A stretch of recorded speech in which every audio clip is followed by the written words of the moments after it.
ਸਿੰਘ ਪਾਵਨ ਪਰਮ ਸੂਰ ਮੂਰਤ ਨਾ ਹੋਤੀ ਜੋ ਪੈ ਕਰੁਣਾ ਨਿਧਾਨ ਕੀ। ਸ੍ਰੀ ਗੁਰੂ ਗੋਬਿੰਦ ਸਿੰਘ ਪਾਵਨ ਪਰਮ ਸੂਰ मूरत न होती जो पै करुणा निधान की। मोर पित पूरब कीयस प्याना भांत भांत के तीरथ नाना। जब ही जात तरबेणी भये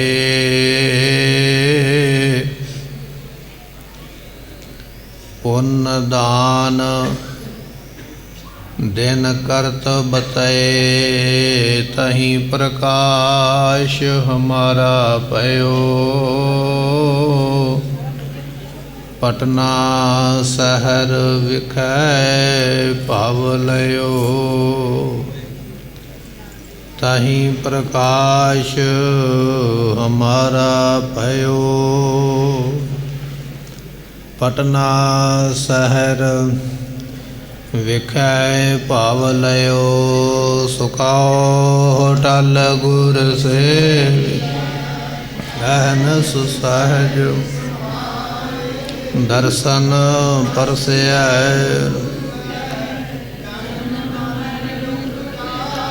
होवै सिफत खसमदी तुद डिठे सचे मल जन्म। तुद डिठे सचे पातशाह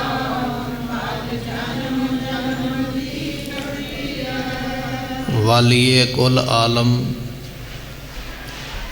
पतत पावन गरीब नवाज सतगुरु गुरु ग्रंथ साहिब पातशाह महाराज साहब जियां दी पवित्र पावन हजूरी अंदर सुशोभित हो रही गुरु की संगत। जिस गुरु साहबान दा आपां प्रकाश दिहाड़ा मना रहे हाँ उस सतगुरु दे बचन हन आगै आवत सिंह जो पावै वाहिगुरु जी की फतेह बुलावै। कि साडा सिख जिस वेले दूसरे सिख नूं मिले तो वाहिगुरु दी फतेह बुलावे। उहदा कारण यह है कि आपां अरदास दे विच मंग मंगदे आ महाराज जियां दे कोल सही प्यारे मेल जिन्ना मिलिया तेरा नाम चित आवे। मैनू वो रूह मिले वो शरीर मिले जिसनू वेख के सतगुरु तुहाडा बख्शिश किता नाम चेते आ जावे। ये वखरी गल है कि उस नाम नू असीं छड्ड के अज गुड मॉर्निंग दे मगर लगे फिरदे हाँ इहदा कोई भाव नहीं है। ये शब्द ये लफ्ज जो अज असीं वरतदे हाँ ये साडे जन्म नू सफला नहीं बनाउंदा, इहदा कोई भाव नहीं है। पर जिहड़ा शब्द सानू साडे गुरु ने दिता है वो साडे जन्म ते साडे सवास दोनों नू सफले करदा। गुरु की एडी वड्डी दिती हुई दात फतेह नू छड्ड के अज असीं अपने आप नू पढ़िया लिखिया साबित करन वास्ते की करदे हां गुरु दा दिता उपदेश भुल के दुनियावी बचनां वल आ गए। पर सतगुरां दा बचन यह है जिहड़ा साडा सिख फतेह बुलावेगा उस दे उपर साडी खुशी होवेगी। आओ 10वें पातशाह दा प्रकाश पुरब मनाउण वाले हो गुरु के सिखो 10वें पातशाह की खुशी प्राप्त करिए। मिल के आखिए वाहिगुरु जी का खालसा वाहिगुरु जी की फतेह। ये फतेह सानू 10वें पातशाह ने बख्शिश की जिन्हां दा प्रकाश दिहाड़ा मना रहे हैं तो ये फतेह सानू प्राप्त हुई है। पाउंटा साहब की पवित्र धरती भंगाणी के युद्ध के विचों ਦਸਵੇਂ ਪਾਤਸ਼ਾਹ ਮਹਾਰਾਜ ਜੀਆਂ ਨੇ ਪਹਿਲਾ ਜੰਗ ਪੌਟਾ ਸਾਹਿਬ ਦੀ ਧਰਤੀ ਤੇ ਭੰਗਾਣੀ ਸਾਹਿਬ ਵਿਖੇ ਲੜਿਆ। ਜਿੱਥੇ ਮਹਾਰਾਜ ਦੇ ਸੂਰਮੇ ਲੜਦੇ ਸਨ, ਉੱਥੇ ਪਾਤਸ਼ਾਹ ਜੀਆਂ ਦੇ ਭੂਆ ਦੇ ਪੁੱਤਰ ਬੀਬੀ ਵੀਰੋ ਜੀ, ਜੋ ਗੁਰੂ ਹਰਗੋਬਿੰਦ ਪਾਤਸ਼ਾਹ ਜੀਆਂ ਦੇ ਪੁੱਤਰੀ ਸਨ ਤੇ ਗੁਰੂ ਤੇਗ ਬਹਾਦਰ ਮਹਾਰਾਜ ਜੀਆਂ ਦੇ ਭੈਣ ਲੱਗਦੇ ਸਨ, ਉਸ ਭੈਣ ਦੇ ਪੁੱਤਰ ਸਨ। ਨਾਮ ਸੀ ਭਾਈ ਸ਼ੰਗੋ ਸਾਹ ਇਤਿਆਦਿਕ। ਇਹ ਵੀ ਆਪਣੇ ਸੂਰਮਿਆਂ ਦੇ ਸਮੇਤ ਆ ਕੇ ਪੰਜੇ ਭਰਾ ਬੀਬੀ ਵੀਰੋ ਜੀਆਂ ਦੇ ਪੰਜੇ ਪੁੱਤਰ ਦਸਵੇਂ ਪਾਤਸ਼ਾਹ ਦੀ ਮਦਦ ਵਾਸਤੇ ਪਹਾੜੀ ਰਾਜਿਆਂ ਦੇ ਨਾਲ ਪੌਂਟਾ ਸਾਹਿਬ ਦੀ ਧਰਤੀ ਤੇ ਭੰਗਾਣੀ ਦਾ ਪਹਿਲਾ ਯੁੱਧ ਮਹਾਰਾਜ ਨੇ ਪਹਿਲਾ ਜੰਗ ਕੀਤਾ। ਜਦੋਂ ਦਸਵੇਂ ਪਾਤਸ਼ਾਹ ਮਹਾਰਾਜ ਜੰਗ ਜਿੱਤ ਗਏ, ਆਪ ਜੀ ਅੱਜ ਵੀ ਉਸ ਜਗ੍ਹਾ ਦੇ ਦਰਸ਼ਨ ਕਰਦੇ ਹੋ। ਸਤਿਗੁਰਾਂ ਦੇ ਤੀਰ ਕਈ ਮੀਲ ਤੱਕ ਦੁਸ਼ਮਣ ਦਾ ਸੀਨਾ ਪਾੜਦੇ ਸਨ। ਜਿੱਥੇ ਮਹਾਰਾਜ ਜੀ ਤੀਰ ਚਲਾਉਂਦੇ ਸਨ, ਅੱਜ ਉੱਥੇ ਵੀ ਗੁਰਦੁਆਰਾ ਸਾਹਿਬ ਬਣਿਆ ਤੇ ਜਿੱਥੇ ਜੰਗ ਹੁੰਦਾ ਸੀ ਉੱਥੇ ਵੀ ਗੁਰਦੁਆਰਾ ਸਾਹਿਬ ਸੁਸ਼ੋਭਿਤ ਹੈ। ਆਪ ਸੰਗਤਾਂ ਸਹਿਜੇ ਅੰਦਾਜ਼ਾ ਲਾ ਸਕਦੇ ਹੋ ਮਹਾਰਾਜ ਦੇ ਤੀਰ ਕਿੱਥੋਂ ਤੱਕ ਮਾਰ ਕਰਦੇ। ਜਦੋਂ ਜੰਗ ਦੇ ਵਿੱਚ ਫਤਿਹ ਹੋਈ ਦਸਵੇਂ ਪਾਤਸ਼ਾਹ ਦੀ, ਸਿੱਖਾਂ ਨੇ ਆ ਕੇ ਦੱਸਿਆ, ਮਹਾਰਾਜ ਆਪ ਜੀ ਵਿਜੈ ਪ੍ਰਾਪਤ ਹੋਏ ਹੋ, ਆਪ ਜੀ ਜਿੱਤ ਗਏ ਹੋ। ਪਹਾੜੀ ਰਾਜੇ ਦੁਸ਼ਮਣ ਆਪ ਜੀ ਦੇ ਹਾਰ ਗਏ ਨੇ। ਤੇ ਉਸ ਵੇਲੇ ਦਸਵੇਂ ਪਾਤਸ਼ਾਹ ਨੇ ਜਿੱਤ ਦਾ ਸਿਹਰਾ ਜਿਹੜਾ ਨਾ ਆਪਣੇ ਆਪ ਨੂੰ ਨਹੀਂ ਦਿੱਤਾ ਵੀ ਮੈਂ ਜਿੱਤਿਆ ਜਾਂ ਮੇਰੇ ਕਰਕੇ ਜਿੱਤ ਹੋਈ ਹੈ। ਸਾਡਾ ਗੁਰੂ ਇਹੋ ਜਿਹਾ ਸਮਰੱਥ ਹੈ। ਮਹਾਰਾਜ ਕਹਿਣ ਲੱਗੇ, ਨਹੀਂ ਭਾਈ, ਵਾਹਿਗੁਰੂ ਜੀ ਕਾ ਖਾਲਸਾ। ਇਹ ਜਿਹੜਾ ਖਾਲਸਾ ਸਾਡੇ ਨਾਲ ਅੱਜ ਲੜਿਆ ਨਾ ਮਿਲ ਕੇ ਦੁਸ਼ਮਣ ਦੇ ਦੰਦ ਖੱਟੇ ਕਰਨ ਵਾਸਤੇ, ਇਹ ਖਾਲਸਾ ਉਸ ਪਰਮੇਸ਼ਰ ਦਾ ਹੈ। ਅਤੇ ਵਾਹਿਗੁਰੂ ਜੀ ਕੀ ਫਤਿਹ, ਜਿਹੜੀ ਸਾਨੂੰ ਅੱਜ ਫਤਿਹ ਨਸੀਬ ਹੋਈ ਹੈ, ਇਹ ਸਾਡੀ ਨਹੀਂ, ਇਹ ਖਾਲਸੇ ਦੀ ਫਤਿਹ ਹੈ। ਇਹ ਸਾਡੀ ਫਤਿਹ ਨਹੀਂ, ਸਾਡੇ ਸਿੱਖਾਂ ਦੀ ਫਤਿਹ ਹੈ। ਇੱਕ ਵਾਰੀ ਆਖੀਏ ਸਤਨਾਮ ਸ੍ਰੀ ਵਾਹਿਗੁਰੂ। ਐਡਾ ਵੱਡਾ ਬਖਸ਼ਿਸ਼ ਵਾਲਾ ਇਹ ਬਚਨ ਪੌਂਟਾ ਸਾਹਿਬ ਦੀ ਧਰਤੀ ਤੇ ਦਸਵੇਂ ਪਾਤਸ਼ਾਹ ਨੇ ਸਾਨੂੰ ਉਸ ਵੇਲੇ ਬਖਸ਼ਿਸ਼ ਕੀਤਾ ਜਦੋਂ ਜੰਗ ਦੇ ਵਿੱਚ ਫਤਿਹ ਪ੍ਰਾਪਤ ਹੋਈ। ਗੁਰੂ ਪਾਤਸ਼ਾਹ ਨੇ ਕਿਹੜੇ ਪਰਉਪਕਾਰ ਕੀਤੇ ਨੇ ਅਸੀਂ ਗਿਣ ਨਹੀਂ ਸਕਦੇ। ਦੁਨੀਆ ਦੇ ਵਿੱਚ ਅਸੀਂ ਨਿੱਕਾ ਜਿਹਾ ਕੰਮ ਕਰੀਏ, ਜਿਹੜਾ ਬਿਲਕੁਲ ਮਾਮੂਲੀ ਕੰਮ ਹੋਵੇ, ਕੰਮ ਨਾ ਵੀ ਕਰੀਏ, ਜੇ ਕਿਸੇ ਨੂੰ ਸਲਾਹ ਵੀ ਦੇ ਦਈਏ ਨਾ ਕੰਮ ਕਰਨ ਦੀ, ਤੇ ਉਹ ਕੰਮ ਜੇ ਚੰਗਾ ਹੋ ਜਾਵੇ ਤੇ ਦੁਨੀਆ ਉਹਦਾ ਸਿਹਰਾ ਆਪਣੇ ਮੱਥੇ ਲੈਂਦੀ ਹੈ ਵੀ ਮੈਂ ਸਲਾਹ ਦਿੱਤੀ ਤੇ ਤਾਂ ਇਹ ਕੰਮ ਹੋਇਆ, ਮੇਰੀ ਸਿਆਣਪ ਦੇ ਨਾਲ, ਵੀ ਮੈਨੂੰ ਵੀ ਇਹਦਾ ਕੁਝ ਨਾ ਕੁਝ ਸਤਿਕਾਰ ਮਾਣ ਮਿਲਣਾ ਚਾਹੀਦਾ। ਤੇ ਦਸਵਾਂ ਗੁਰੂ ਇਹੋ ਜਿਹਾ ਪਰਉਪਕਾਰੀ ਹੈ। ਜੰਗ ਜਿੱਤੇ ਤੇ ਜੰਗ ਜਿੱਤ ਕੇ ਆਪਣੇ ਆਪ ਨੂੰ ਸਿਹਰਾ ਨਹੀਂ ਦਿੱਤਾ, ਆਖਿਆ ਸਾਡੇ ਖਾਲਸੇ ਦੀ ਫਤਿਹ ਹੈ। ਇੰਨਾ ਉਹਨਾਂ ਨੇ ਸਾਡੇ ਉੱਪਰ ਆਪਣਾ ਸਾਰਾ ਕੁਝ ਲੁਟਾਇਆ। ਪਰਿਵਾਰ ਜਿੱਥੇ ਵਾਰਿਆ ਉੱਥੇ ਬਖਸ਼ਿਸ਼ਾਂ ਹੀ ਆਪਣੀਆਂ ਸਾਨੂੰ ਦੇ ਛੱਡੀਆਂ। ਤੇ ਗੁਰਮੁਖੋ ਉਸ ਗੁਰੂ ਨੇ ਸਾਨੂੰ ਫਤਿਹ ਬਖਸ਼ਿਸ਼ ਕੀਤੀ ਹੈ। ਤੇ ਜਦੋਂ ਵੀ ਸਿੱਖ ਨੂੰ ਮਿਲੇ ਉਸ ਵੇਲੇ ਫਤਿਹ ਦਾ ਹੀ ਜਿਹੜਾ ਹੈ ਇਹ ਨਾਰਾ ਲਾਉਣਾ ਹੈ। ਫਤਿਹ ਨੂੰ ਕਦੇ ਨਹੀਂ ਵਿਸਾਰਨਾ, ਕਦੇ ਸੰਗ ਨਹੀਂ ਕਰਨੀ, ਕਦੇ ਸ਼ਰਮ ਨਹੀਂ ਕਰਨੀ। ਫਤਿਹ ਦੇ ਵਿੱਚ 2 ਵਾਰੀ ਵਾਹਿਗੁਰੂ ਮੰਤਰ ਆਉਂਦਾ। ਤੇ ਭਾਈ ਗੁਰਦਾਸ ਜੀਆਂ ਨੇ ਲਿਖਿਆ, ਕਹਿਣ ਲੱਗੇ ਭਾਵੇਂ ਕੋਈ ਸੁਮੇਰ ਪਰਬਤ ਤੇ ਚੜ੍ਹ ਕੇ ਤਪ ਕਰਦਾ ਰਹੇ ਨਾ, ਪਰ ਉਹ ਸੁਮੇਰ ਪਰਬਤ ਤੇ ਚੜ੍ਹੇ ਹੋਏ ਤਪ ਦੇ ਫਲ ਨਾਲੋਂ ਮੂੰਹ ਦੇ ਵਿੱਚੋਂ ਵਾਹਿਗੁਰੂ ਨਿਕਲਿਆ ਵੱਧ ਫਲਦਾਇਕ ਹੈ, ਉਹਦਾ ਫਲ ਵੱਧ ਪ੍ਰਾਪਤ ਹੁੰਦਾ। ਐਸੇ ਨੇ ਦਸਵੇਂ ਪਾਤਸ਼ਾਹ ਮਹਾਰਾਜ ਜੀ। ਤੇ ਸਤਿਗੁਰੂ ਜਿੱਥੇ ਗੁਰੂ ਨੇ ਉੱਥੇ ਨਾਲ ਕਵੀ ਵੀ ਨੇ, ਕਵਿਤਾ ਵੀ ਮਹਾਰਾਜ ਲਿਖਦੇ ਸਨ। ਤੇ ਕਵਿਤਾ ਦੇ ਨਾਲ ਮਹਾਰਾਜ ਨੇ ਕਵੀ ਆਪਣੇ ਦਰਬਾਰ ਵਿੱਚ ਲਿਖੇ ਸਨ। ਦੁਨੀਆ ਵਿੱਚ ਗੁਰਮੁਖੋ ਬੜੇ ਪੈਗੰਬਰ ਹੋਏ ਨੇ, ਬੜੇ ਅਵਤਾਰ ਹੋਏ ਨੇ, ਬੜੇ ਸਾਧੂ ਸੰਤ ਤੇ ਰਿਸ਼ੀ ਮੁਨੀ ਹੋਏ। ਕੱਲੇ ਸਿੱਖ ਧਰਮ ਦੇ ਨਹੀਂ, ਦੂਸਰੇ ਧਰਮਾਂ ਦੀ ਵੀ ਗੱਲ ਕਰੋ, ਪਰ ਕਿਸੇ ਵੀ ਪੈਗੰਬਰ ਨੇ ਕੋਈ ਵੀ ਗ੍ਰੰਥ ਆਪਣੇ ਹੱਥਾਂ ਨਾਲ ਨਹੀਂ ਲਿਖਿਆ। ਕਿਸੇ ਪੈਗੰਬਰ ਨੇ ਕੋਈ ਗ੍ਰੰਥ ਆਪ ਨਹੀਂ ਲਿਖਿਆ। ਜੇ ਲਿਖਿਆ ਤੇ ਦਸਵੇਂ ਪਾਤਸ਼ਾਹ ਨੇ ਲਿਖਿਆ। ਕਿਸੇ ਵੀ ਪੈਗੰਬਰ ਨੇ ਆਪਣੀ ਕਥਾ, ਆਪਣੇ ਜਨਮ ਬਾਰੇ ਕਿਸੇ ਨੂੰ ਨਹੀਂ ਦੱਸਿਆ। ਪਰ ਜੇ ਦੱਸਿਆ ਤੇ ਦਸਵੇਂ ਪਾਤਸ਼ਾਹ ਨੇ ਦੱਸਿਆ। ਤੇ ਸਤਿਗੁਰਾਂ ਨੇ ਗ੍ਰੰਥ ਵਿੱਚ ਬਚਨ ਕੀਤੇ। ਕਹਿਣ ਲੱਗੇ ਇੱਕ ਸਮਾਂ ਇਹੋ ਜਿਹਾ ਸੀ ਜਦੋਂ ਦੇਵਤਿਆਂ ਤੇ ਦੈਂਤਾਂ ਦਾ ਬੜਾ ਵੱਡਾ ਜੰਗ ਹੋਇਆ। ਤੇ ਜੰਗ ਦੇ ਵਿੱਚ ਜਿਹੜੇ ਦੈਂਤ ਰਾਜੇ ਸਨ, ਨਾਮ ਸੀ ਸੁੰਭ ਤੇ ਨਿਸੁੰਭ, ਬੜੇ ਬਲ ਵਾਲੇ, ਬੜੇ ਤਕੜੇ ਸਨ, ਜਿਨ੍ਹਾਂ ਨੂੰ ਹਰਾਉਣਾ ਬੜਾ ਮੁਸ਼ਕਲ ਹੈ।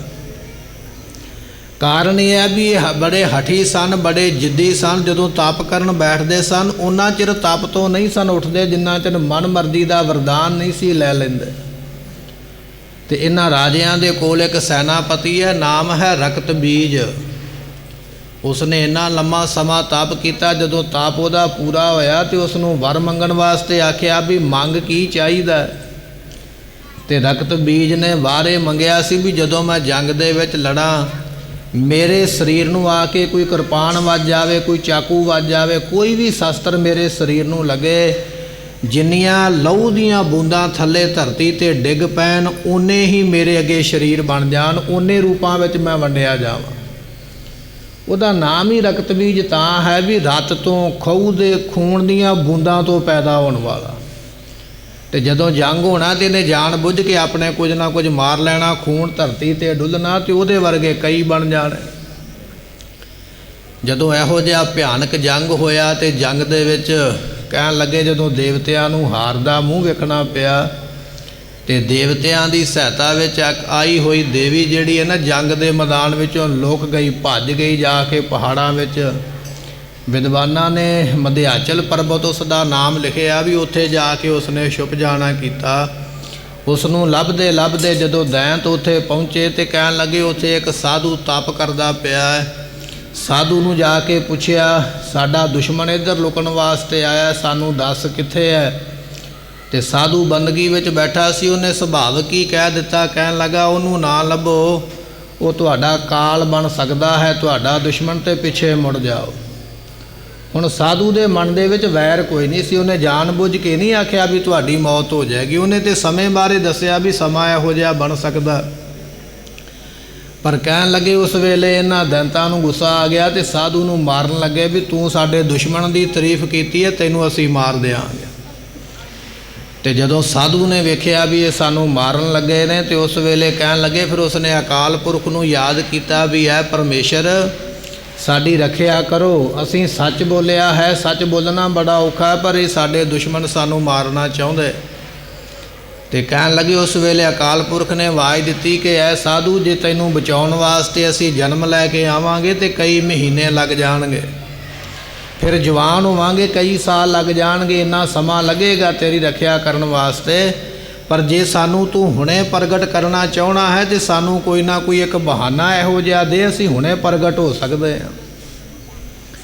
ਤੇ ਵਿਦਵਾਨਾਂ ਨੇ ਲਿਖਿਆ ਵੀ ਜਿਸ ਆਸਣ ਦੇ ਉੱਪਰ ਉਹ ਸਾਧੂ ਬੈਠਾ ਸੀ ਨਾ, ਮ੍ਰਿਗਸ਼ਾਲਾ ਥੱਲੇ ਵਿਛਾ ਕੇ ਜਾਂ ਸ਼ੇਰ ਦੀ ਖੱਲ ਥੱਲੇ ਵਿਛਾ ਕੇ ਜਿੱਥੇ ਬੈਠਾ ਸੀ, ਜਦੋਂ ਉਹਨੂੰ ਝਾੜਿਆ ਤੇ ਉਹਦੇ ਵਿੱਚੋਂ ਇੱਕ ਬਹੁਤ ਦਿਵ ਸਰੀਰ ਪ੍ਰਗਟ ਹੋਇਆ।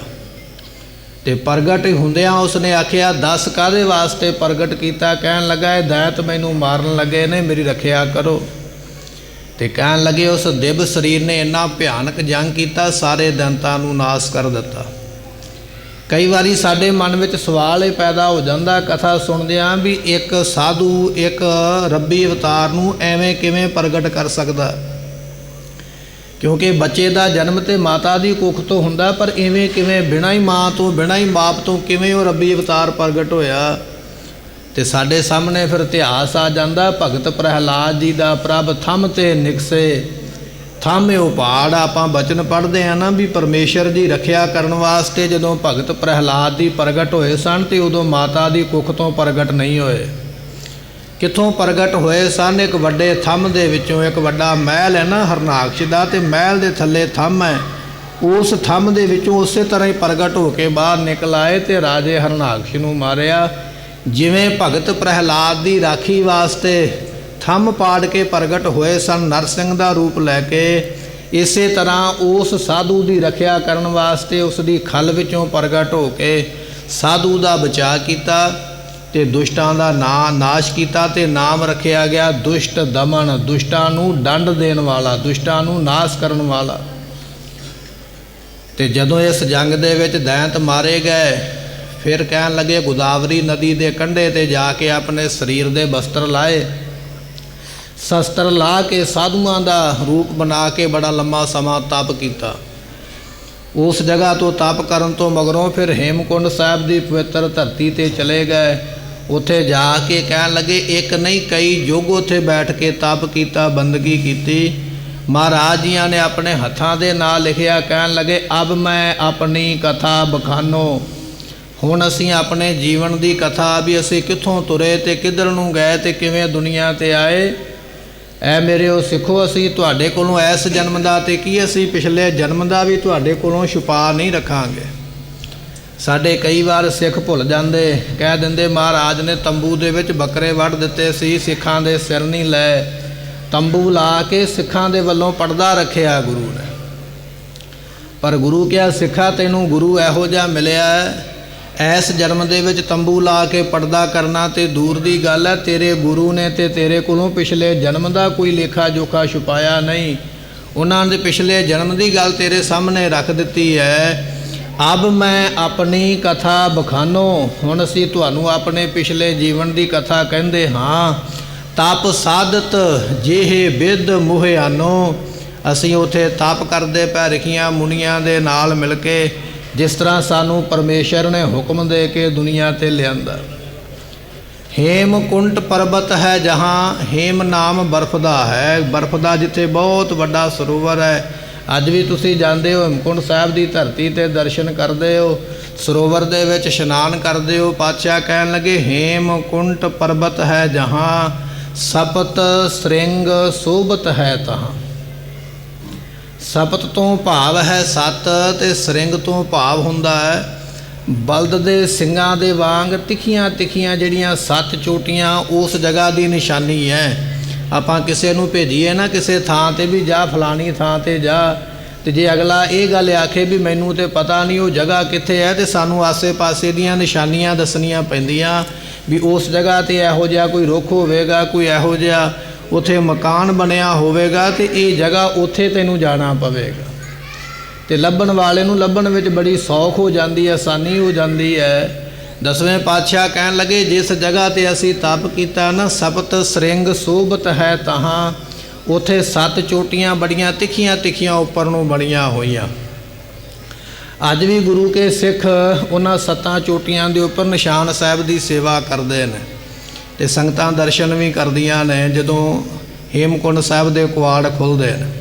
ਸਪਤ ਸ੍ਰਿੰਗ ਸੋਭਤ ਹੈ ਤਹਾਂ, ਤਹਿ ਹਮ ਅਦਕ ਤਪੱਸਿਆ ਸਾਧੀ, ਉੱਥੇ ਬੈਠ ਕੇ ਬੜਾ ਲੰਮਾ ਸਮਾਂ ਅਸੀਂ ਤਪ ਕੀਤਾ ਹੈ। ਮਹਾਕਾਲ ਕਾਲ ਕਾ ਆਰਾਧੀ, ਜਿਹੜਾ ਮਹਾਕਾਲ ਹੈ ਨਾ, ਦੁਨੀਆ ਦਾ ਕਾਲ ਕਰਨ ਵਾਲਾ ਪਰਮੇਸ਼ਰ, ਉਸ ਅਕਾਲ ਪੁਰਖ ਦੇ ਅਸੀਂ ਆਰਾਧੀ ਬਣੇ, ਉਹਦੀ ਆਰਾਧਨਾ ਕੀਤੀ ਹੈ, ਉਸ ਨੂੰ ਉੱਥੇ ਯਾਦ ਕੀਤਾ ਬੈਠ ਕੇ ਪਰਮੇਸ਼ਰ ਦੀ ਬੰਦਗੀ ਦੇ ਵਿੱਚ। ਬਚਨ ਆਪਾਂ ਪੜ੍ਹਦੇ ਹਾਂ, ਮੈਂ ਨਾ ਗਨੇਸੈ ਪ੍ਰਥਮ ਮਨਾਊ, ਕਿਸਨ ਬਿਸਨ ਕਬਹੂ ਨਹਿ ਧਿਆਊ, ਕਾਨ ਸੁਨੇ ਪਹਿਚਾਨ ਨ ਤਿਨ ਸੋ, ਸਗਲ ਦਵਾਰ ਕੋ ਛਾੜ ਕੇ ਗਹਿਓ ਤੁਹਾਰੋ, ਬਾਹੇ ਗਹਿ ਕੀ ਲਾਜ ਅਸ। ਇਹ ਉਸੇ ਗੁਰੂ ਦੇ ਬਚਨ ਨੇ ਜਿਹਦੇ ਗੁਰੂ ਦੇ ਬਚਨ ਸੁਣ ਕੇ ਤੁਸੀਂ ਆਖਦੇ ਹੋ ਵੀ ਮਹਾਰਾਜ ਕਾਲਕਾ ਨੂੰ ਯਾਦ ਕਰਦੇ ਰਹਿ। ਇਹ ਗੁਰੂ ਦਾ ਦੋਹਰਾ ਕਿਰਦਾਰ ਨਹੀਂ ਹੋ ਸਕਦਾ। ਉਹਨਾਂ ਨੇ ਆਖਿਆ ਸਾਰਿਆਂ ਨੂੰ ਛੱਡ ਕੇ ਪਰਮੇਸ਼ਰ ਤੇਰੀ ਆਰਾਧਨਾ ਪਾਏਂਗਾ ਹੈ, ਜਬ ਤੇ ਤੁਮਰੇ ਤਬ ਤੇ ਕੂ ਆਂਖ ਤਰੇ ਨਹੀਂ ਆਲੇ।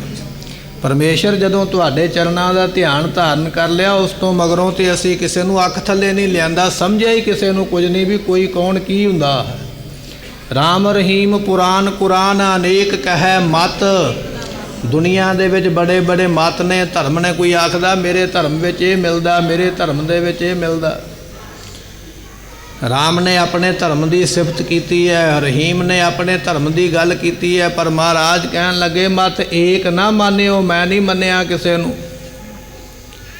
ਰਾਮ ਰਹੀਮ ਪੁਰਾਨ ਕੁਰਾਨ ਅਨੇਕ ਹੈ, ਮਤ ਏਕ ਨਾ ਮਾਨਿਓ, ਸਿਮਰਤ ਸ਼ਾਸਤਰ ਭੇਦ ਸਭੈ। 27 ਸਿਮਰਤੀਆਂ ਵਿੱਚ ਬੜੇ ਬੜੇ ਭੇਦ ਲਿਖੇ ਨੇ, ਕਿਹੜੇ ਮੰਤਰ ਨੂੰ ਕਿਵੇਂ ਸਿੱਧ ਕਰਨਾ। ਸ਼ਾਸਤਰਾਂ ਦੇ ਵਿੱਚ ਬੜੇ ਬੜੇ ਮੰਤਰ ਲਿਖੇ ਨੇ, ਕਿਹਨੂੰ ਕਿਵੇਂ ਵਸ ਕਰਨਾ ਹੈ। ਸਿਮਰਤ ਸ਼ਾਸਤਰ ਭੇਦ ਸਭੈ, ਬਹੁ ਭੇਦ ਕਹੈ, ਬੜੇ ਬੜੇ ਭੇਦ ਦੱਸੇ, ਜਾਣਕਾਰੀਆਂ ਬੜੀਆਂ ਦਸੀਆਂ ਕਿ ਕਿਵੇਂ ਕਿਸੇ ਦੇਵਤੇ ਨੂੰ ਵਸ ਕੀਤਾ ਜਾ ਸਕਦਾ ਹੈ। ਮਹਾਰਾਜ ਕਹਿਣ ਲੱਗੇ ਬਹੁ ਭੇਦ ਕਹੈ ਹਮ ਏਕ ਨਾ ਜਾਣਿਓ, ਸ੍ਰੀਅਸ ਪਾਨ ਕਿਰਪਾ ਤੁਮਰੀ ਕਰ, ਮੈਂ ਨਾ ਕਹਿਓ ਸਭ ਤੋਹੇ ਬਖਾਨੇ। ਇਹ ਉਸੇ 10ਵੇਂ ਪਾਤਸ਼ਾਹ ਦਾ ਸਵਈਆ ਆਪ ਜੀ ਪੜ੍ਹਦੇ ਹੋ ਸ਼ਾਮ ਨੂੰ ਰਹਿ ਰਾਸ ਦੇ ਪਾਠ ਤੋਂ ਉਪਰੰਤ, ਜਿਹਦੇ ਬਾਰੇ ਦੁਨੀਆ ਇਹ ਗੱਲ ਕਹਿੰਦੀ ਹੈ ਮਹਾਰਾਜ ਨੇ ਆਖਿਆ ਅਸੀਂ ਕਾਲਕਾ ਆਰਾਧੀ ਹੈ। ਕਾਲਕਾ ਨਹੀਂ, ਕਾਲ ਕਾ ਪਾਠ ਵੱਖੋ ਵੱਖਰਾ। ਕਾਲ ਦਾ ਕਾਲ ਕਰਨ ਵਾਲਾ ਜਿਹੜਾ ਪਰਮੇਸ਼ਰ ਹੈ ਉਹਦੀ ਆਰਾਧਨਾ ਕੀਤੀ। ਆਰਾਧਨਾ ਕਰਨ ਵਾਲੇ ਨੂੰ ਆਰਾਧੀ ਕਿਹਾ ਜਾਂਦਾ ਹੈ। ਜਿਵੇਂ ਰਾਹ ਜਾਂਦੇ ਹੋਏ ਬੰਦੇ ਨੂੰ ਆਖਿਆ ਜਾਂਦਾ ਰਾਹੀ, ਦਾਨ ਕਰਨ ਵਾਲੇ ਨੂੰ ਆਖਿਆ ਜਾਂਦਾ ਦਾਨੀ, ਇਸੇ ਤਰ੍ਹਾਂ ਅਰਾਧਨਾ ਕਰਨ ਵਾਲੇ ਨੂੰ ਆਖਿਆ ਜਾਂਦਾ ਅਰਾਧੀ। ਮਹਾਕਾਲ, ਕਾਲ ਕਾ ਅਰਾਧੀ। ਤੇ ਸਤਿਗੁਰੂ ਪਾਤਸ਼ਾਹ ਕਹਿਣ ਲੱਗੇ ਇਹ ਬਿਦ ਕਰਤ ਤਪੱਸਿਆ ਭਇਓ, ਦੁਐ ਤੇ ਰੂਪ ਏਕ ਹੋਏ ਗਏ। ਇਹਨਾਂ ਤਪ ਕੀਤਾ, ਪਰਮੇਸ਼ਰ ਦਾ ਰੂਪ ਹੋ ਗਏ, ਫਰਕ ਕੋਈ ਨਹੀਂ ਰਹਿ ਗਿਆ। ਇੰਨਾ ਤਾਪ ਅਸੀਂ ਬੈਠ ਕੇ ਕੀਤਾ, ਇਹ ਆਪ ਉਹਨਾਂ ਨੇ ਲਿਖਿਆ। ਸਾਨੂੰ ਕੀ ਪਤਾ ਸੀ ਵੀ ਉਹ ਪਿਛਲੇ ਜਨਮ ਦੇ ਵਿੱਚ ਤਾਪ ਕੀਤਾ ਹੈ ਕਿ ਨਹੀਂ ਕੀਤਾ, ਕਿਵੇਂ ਆਏ। ਉਹਨਾਂ ਨੇ ਆਪ ਲਿਖਿਆ, ਕਹਿੰਦੇ ਇਸ ਤਰ੍ਹਾਂ ਦੁਨੀਆ 'ਤੇ ਅਸੀਂ ਆਏ। ਤੇ ਸਤਿਗੁਰੂ ਪਾਤਸ਼ਾਹ ਕਹਿਣ ਲੱਗੇ ਭਾਈ ਇਹ ਤਾਪ ਕਾਹਦੇ ਵਾਸਤੇ ਸੀ? ਪਰਮੇਸ਼ਰ ਦੇ ਨਾਲ ਮਿਲਣ ਵਾਸਤੇ, ਤੇ ਮਿਲ ਗਏ। ਤੇ ਜਦੋਂ ਅਸੀਂ ਤਾਪ ਕਰਦੇ ਪਏ, ਇੱਧਰ ਸਾਡੇ ਪਿਤਾ ਗੁਰੂ ਤੇਗ ਬਹਾਦਰ ਮਹਾਰਾਜ ਸਾਹਿਬ ਜੀ, ਮਾਤਾ ਸਾਹਿਬ ਮਾਤਾ ਗੁਜਰੀ ਜੀ ਅਨੰਦਪੁਰ ਸਾਹਿਬ ਦੀ ਧਰਤੀ ਤੋਂ ਮਹਾਰਾਜ ਚੱਲੇ। ਆਪ ਸੰਗਤਾਂ ਸ਼ਾਮ ਦੇ ਇਤਿਹਾਸ ਵਿੱਚ ਇਤਿਹਾਸ ਸਰਵਣ ਕਰ ਰਹੇ ਹੋ। ਅਨੰਦਪੁਰ ਤੋਂ ਮਹਾਰਾਜ ਤਾਂ ਚੱਲੇ ਸਨ ਵੀ ਵੱਖ-ਵੱਖ ਤੀਰਥਾਂ ਤੇ ਜਾ ਕੇ ਉੱਥੋਂ ਦੇ ਲੋਕਾਂ ਨੂੰ ਉਪਦੇਸ਼ ਦੇ ਕੇ ਮਨਮਤ ਦੇ ਨਾਲੋਂ ਤੋੜ ਕੇ ਗੁਰਮਤ ਦੇ ਨਾਲ ਜੋੜਨਾ। ਕਿਉਂਕਿ ਧਾਰਮਿਕ ਸਥਾਨਾਂ 'ਤੇ ਸੰਗਤ ਨੂੰ ਇਕੱਠਾ ਕਰਨ ਦੀ ਲੋੜ ਨਹੀਂ, ਲੋਕ ਆਪਣੇ ਆਪ ਹੀ ਧਾਰਮਿਕ ਸਥਾਨ 'ਤੇ ਜਾਂਦੇ, ਇਕੱਠੇ ਹੁੰਦੇ ਰਹਿੰਦੇ। ਬਾਕੀ ਇਹ ਸੀ ਵੀ ਜਿਹੜੇ ਤੀਰਥਾਂ 'ਤੇ ਲੋਕਾਂ ਨੇ ਪਾਪ ਕਰ ਕਰਕੇ ਤੀਰਥ ਮੈਲੇ ਕਰ ਛੱਡੇ ਨੇ, ਉਹਨਾਂ ਨੂੰ ਵੀ ਪਵਿੱਤਰ ਕਰਨਾ ਹੈ। ਵੱਖ-ਵੱਖ ਸੰਗਤਾਂ ਦੇ ਘਰਾਂ ਵਿੱਚ ਚਰਨ ਪਾਉਣੇ ਹਨ। ਇਹ ਕਾਰਜ ਕਰਨ ਵਾਸਤੇ ਮਹਾਰਾਜ ਅਨੰਦਪੁਰ ਸਾਹਿਬ ਤੋਂ ਪਰਿਵਾਰ ਦੇ ਸਮੇਤ, ਮਾਤਾ ਦੇ ਸਮੇਤ, ਸਿੱਖਾਂ ਦੇ ਸਮੇਤ ਤੇ ਸਾਧੂਆਂ ਦੇ ਸਮੇਤ ਚਲਦਿਆਂ ਚਲਦਿਆਂ ਵੱਖ-ਵੱਖ ਥਾਵਾਂ 'ਤੇ ਪੜਾਅ ਕਰਦਿਆਂ ਹੋਇਆ ਪਵਿੱਤਰ ਇਲਾਹਾਬਾਦ ਦੀ ਧਰਤੀ 'ਤੇ ਤ੍ਰਿਵੇਣੀ ਵਿਖੇ ਪਹੁੰਚੇ। ਇੱਥੇ ਮਹਾਰਾਜ ਜੀਆਂ ਨੇ ਬੜਾ ਲੰਮਾ ਸਮਾਂ ਨਿਵਾਸ ਰੱਖਿਆ। ਕਥਾ ਕੀਰਤਨ ਦੇ ਪ੍ਰਵਾਹ ਚੱਲਦੇ ਰਹੇ, ਸਮਾਂ ਬਤੀਤ ਹੁੰਦਾ ਰਿਹਾ। ਇੱਕ ਦਿਨ ਸਮਾਂ ਵੇਖ ਕੇ ਮਾਤਾ ਸਾਹਿਬ ਮਾਤਾ ਨਾਨਕੀ ਜੀ, ਜੋ ਹਰ ਵੇਲੇ ਉਡੀਕਦੇ ਸਨ, ਹਰ ਵੇਲੇ ਯਾਦ ਕਰਦੇ ਸਨ ਕਿ ਸਾਡੇ ਪਤੀ ਗੁਰੂ ਹਰਗੋਬਿੰਦ ਪਾਤਸ਼ਾਹ ਦੇ ਬਚਨ ਸਨ ਮਾਤਾ ਸਾਹਿਬ ਮਾਤਾ ਨਾਨਕੀ ਜੀਆਂ ਨੂੰ। ਛੋਟਾ ਜਿਹਾ ਇਤਿਹਾਸ, ਛੋਟਾ ਜਿਹਾ ਪ੍ਰਸੰਗ ਹੈ, ਤੁਹਾਡੇ ਨਾਲ ਸਾਂਝਾ ਕਰ ਦਈਏ। ਜਦੋਂ ਗੁਰੂ ਹਰਗੋਬਿੰਦ ਪਾਤਸ਼ਾਹ ਮਹਾਰਾਜ ਜੀ ਕੀਰਤਪੁਰ ਸਾਹਿਬ ਦੀ ਧਰਤੀ ਤੋਂ ਆਪਣਾ ਸਰੀਰ ਛੱਡ ਕੇ ਸੱਚਖੰਡ ਨੂੰ ਜਾਣ ਲੱਗੇ, ਗੁਰਤਾ ਗੱਦੀ ਦੀ ਦਾਤ ਗੁਰੂ ਹਰਗੋਬਿੰਦ ਪਾਤਸ਼ਾਹ ਨੇ ਆਪਣੇ ਪੋਤਰੇ ਗੁਰੂ ਹਰਰਾਏ ਸਾਹਿਬ ਜੀਆਂ ਨੂੰ ਬਖਸ਼ਿਸ਼ ਕੀਤੀ। ਉਸ ਵੇਲੇ ਮਾਤਾ ਨਾਨਕੀ ਜੀਆਂ ਨੇ ਚਰਨਾਂ 'ਤੇ ਮੱਥਾ ਟੇਕ ਕੇ ਬੇਨਤੀ ਕੀਤੀ, ਮਹਾਰਾਜ ਤੁਹਾਡਾ ਸਾਰਿਆਂ ਤੋਂ ਛੋਟਾ ਪੁੱਤਰ ਨਾਮ ਤੇਗ ਬਹਾਦਰ ਹੈ, ਬੜਾ ਭੋਲਾ ਹੈ, ਦੁਨੀਆਦਾਰੀ ਦੀ ਖਬਰ ਕੋਈ ਨਹੀਂ ਹੈ, ਹਰ ਵੇਲੇ ਬੰਦਗੀ ਵਿੱਚ ਤੇ ਹਰ ਵੇਲੇ ਵਿਰਕਤ ਰਹਿੰਦੇ ਨੇ, ਆਪਣੇ ਆਪ ਵਿੱਚ ਮਸਤ ਰਹਿੰਦੇ ਨੇ। ਗੁਰਤਾ ਗੱਦੀ ਪੋਤਰੇ ਨੂੰ ਦਿੱਤੀ ਹੈ, ਪੁੱਤਰ ਬਾਰੇ ਕੀ ਸੋਚਿਆ ਹੈ? ਤੇ ਗੁਰੂ ਹਰਗੋਬਿੰਦ ਪਾਤਸ਼ਾਹ ਮਹਾਰਾਜ ਜੀਆਂ ਨੇ ਸੁਣੇ ਬਚਨ ਆਪਣੀ ਪਤਨੀ ਦੇ, ਮਾਤਾ ਸਾਹਿਬ ਮਾਤਾ ਨਾਨਕੀ ਜੀਆਂ ਦੇ। ਕਹਿਣ ਲੱਗੇ ਕਿ ਇਹਨਾਂ ਨੂੰ ਅੱਗੇ ਆਉਣ ਵਾਲੇ ਸਮੇਂ ਵਿੱਚ ਗੁਰਤਾ ਗੱਦੀ ਪ੍ਰਾਪਤ ਹੋਵੇਗੀ। ਇਹ ਬਹੁਤ ਵੱਡੇ ਮਹਾਂਪੁਰਖ ਨੇ। ਇੱਕ ਸਮਾਂ ਆਵੇਗਾ ਜਦੋਂ ਧਰਮ ਦੀ ਰਾਖੀ ਵਾਸਤੇ ਬਲੀਦਾਨ ਦੇ ਕੇ ਧਰਮ ਦੀ ਰੱਖਿਆ ਕਰਨਗੇ, ਪਰ ਉਹ ਸਮਾਂ ਹਾਲੇ ਅੱਗੇ ਆਉਣ ਵਾਲਾ ਹੈ। ਅਸੀਂ ਉਸ ਨੂੰ ਛੁਪਾ ਕੇ ਰੱਖਿਆ ਹੋਇਆ, ਬਚਨ ਕਿਸੇ ਨਾਲ ਸਾਂਝਾ ਨਹੀਂ ਕਰਨਾ। ਗੁਰਤਾ ਗੱਦੀ ਇਹਨਾਂ ਦੇ ਮੋਢਿਆਂ 'ਤੇ ਆਉਣੀ ਹੈ ਜਦੋਂ ਸਮਾਂ ਆਵੇਗਾ। ਜਦੋਂ ਇਹ ਬਚਨ ਸੁਣਿਆ ਨਾ ਗੁਰੂ ਹਰਗੋਬਿੰਦ ਪਾਤਸ਼ਾਹ ਦਾ ਆਉਣ ਵਾਲਾ, ਤੇ ਫਿਰ ਮਾਤਾ ਨਾਨਕੀ ਸਾਹਿਬ ਜੀ ਨੇ ਆਖਿਆ, ਮਹਾਰਾਜ ਹੁਕਮ ਹੋਵੇ ਸਾਨੂੰ ਵੀ ਆਪਣੇ ਨਾਲ ਹੀ ਸੱਚਖੰਡ ਨੂੰ ਲੈ ਚੱਲੋ, ਅਸੀਂ ਤੁਹਾਡੇ ਬਿਨਾਂ ਦੁਨੀਆ 'ਤੇ ਕਿਵੇਂ ਰਵਾਂਗੇ। ਤੇ ਗੁਰੂ ਹਰਗੋਬਿੰਦ ਪਾਤਸ਼ਾਹ ਦਾ ਦੂਜਾ ਬਚਨ ਸੀ, ਕਹਿਣ ਲੱਗੇ ਨਾਨਕੀ ਜੀ ਤੁਹਾਡੀ ਹਾਲੇ ਪਰਾਰਲਬਧ ਬਾਕੀ ਹੈ, ਹਾਲੇ ਉਮਰਾਂ ਬਾਕੀ ਹੈ। ਤੁਸੀਂ ਇਸ ਦੁਨੀਆ ਦੇ ਵਿੱਚ ਆਪਣੇ ਪੋਤਰੇ ਨੂੰ ਆਪਣੀ ਗੋਦੀ ਦੇ ਵਿੱਚ ਖਿਡਾਉਣਾ ਹੈ। ਆਪਣੇ ਪੋਤਰੇ ਨੂੰ ਖਿਡਾਉਣ ਤੋਂ ਮਗਰੋਂ ਤੁਸੀਂ ਸੱਚਖੰਡ ਆਉਣਾ ਹੈ, ਤੁਹਾਡੀ ਉਮਰਾਂ ਵੀ ਬਾਕੀ ਹੈ। ਮਹਾਬਲੀ ਪੁੱਤਰ ਤੁਹਾਡੇ ਘਰ ਦੇ ਵਿੱਚ ਪੋਤਰੇ ਦੇ ਰੂਪ ਦੇ ਵਿੱਚ ਮਹਾਂਪੁਰਖ ਆ ਕੇ ਪੈਦਾ ਹੋਣਗੇ। ਇਹ ਬਚਨ ਗੁਰੂ ਹਰਗੋਬਿੰਦ ਪਾਤਸ਼ਾਹ ਜੀਆਂ ਨੇ ਆਖੇ ਸਨ ਮਾਤਾ ਸਾਹਿਬ ਮਾਤਾ ਨਾਨਕੀ ਜੀਆਂ। ਇਹ ਬਚਨ ਕਰਕੇ ਗੁਰੂ ਹਰਗੋਬਿੰਦ ਪਾਤਸ਼ਾਹ ਮਹਾਰਾਜ ਜੀ ਜੋਤੀ ਜੋਤ ਸਮਾ ਗਏ, ਸੱਚਖੰਡ ਨੂੰ ਗੁਰਮੁਖੋਂ ਚਲੇ ਗਏ। ਤੇ ਮਾਤਾ ਨਾਨਕੀ ਜੀ ਆਪਣੇ ਪੁੱਤਰ ਨੂੰ ਗੁਰੂ ਤੇਗ ਬਹਾਦਰ ਪਾਤਸ਼ਾਹ ਨੂੰ ਲੈ ਕੇ ਬਾਬੇ ਬਕਾਲੇ ਸਾਹਿਬ ਚਲੇ ਗਏ। ਕਿਉਂਕਿ ਬਾਬਾ ਬਕਾਲਾ ਸਾਹਿਬ ਨਗਰ ਜਿਹੜਾ ਹੈ ਨਾ, ਇਹ ਗੁਰੂ ਤੇਗ ਬਹਾਦਰ ਮਹਾਰਾਜ ਜੀਆਂ ਦਾ ਨਾਨਕਾ ਪਿੰਡ ਹੈ। ਸਤਿਗੁਰਾਂ ਦੀ ਮਾਤਾ ਦੇ ਪੇਕੇ ਇੱਥੇ ਸਨ। ਇੱਥੇ ਮਹਾਰਾਜ ਰਹਿੰਦੇ ਰਹੇ। ਗੁਰਤਾ ਗੱਦੀ 7ਵੇਂ ਪਾਤਸ਼ਾਹ ਨੂੰ ਮਿਲੀ, ਫਿਰ ਉਸ ਤੋਂ ਮਗਰੋਂ 8ਵੇਂ ਪਾਤਸ਼ਾਹ ਨੂੰ ਮਿਲੀ। 26 ਸਾਲ 9 ਮਹੀਨੇ 13 ਦਿਨ ਗੁਰੂ ਤੇਗ ਬਹਾਦਰ ਪਾਤਸ਼ਾਹ ਜੀ ਇੱਕ ਭੋਰੇ ਦੇ ਵਿੱਚ ਚੌਂਕੜਾ ਲਾ ਕੇ ਬੈਠਦੇ ਤੇ ਸਿਮਰਨ ਵਿੱਚ ਜੁੜੇ ਰਹਿੰਦੇ। इन्ना लम्मा समा तप कीता है, इन्ना लम्मा समा बंदगी की सतगुरु पातशाह जियां ने। जदों 8वें पातशाह गुरता गद्दी तो जान लगे, उन्होंने बचन आखिया, कहन लगे बाबा बसे ग्राम बकाले बन गुर संगत आप संभाले। सिखा ने पूछया महाराज गुरता गद्दी किस कोल है? कहन लगे 9वां गुरु बाबे बकाले साहब बैठा होया, वो गुरु बन के गुरता गद्दी ते विराजमान होणगे। ये गल सुन के जिहड़े भुखे सन ना गुरता गद्दी दे चौधर दे बड़े लोग भज भज के आ गए, बाबे बकाले रहन लग पे, धीरमल वर्गे रहन लग पे। प्रसंग बड़ा लम्मा है, बड़ी ईर्खा की है। बाबे बकाले की धरती ते लोगों ने गुरता गद्दी लैन वास्ते गुरु तेग बहादुर पातशाह के मत्थे विच गोली मारन तक का भी यत्न किया। एक दिन गोली चलाई तो महाराज के मत्थे नूं छूंहदी हुई गोली जदों निकल गई तो सतगुरु जानते सन साडे सके भतीजे का काम है, क्योंकि शरीका ही शरीके नाल वैर करदा। तो सतगुरां ने श्राप कोई नहीं दिता, आख्या भलो धीर मल भलो रे, धीर मल तेरा भी भला होवे, तू साडे ते गोली चलाई है। फिर बाबे बकाले नूं छड्ड के महाराज कीरतपुर साहब ते कीरतपुर साहब तो आनंदपुर साहब गए। गुरमुखो 26 साल 9 महीने 13 दिन ते बंदगी करदियां लंघ गए।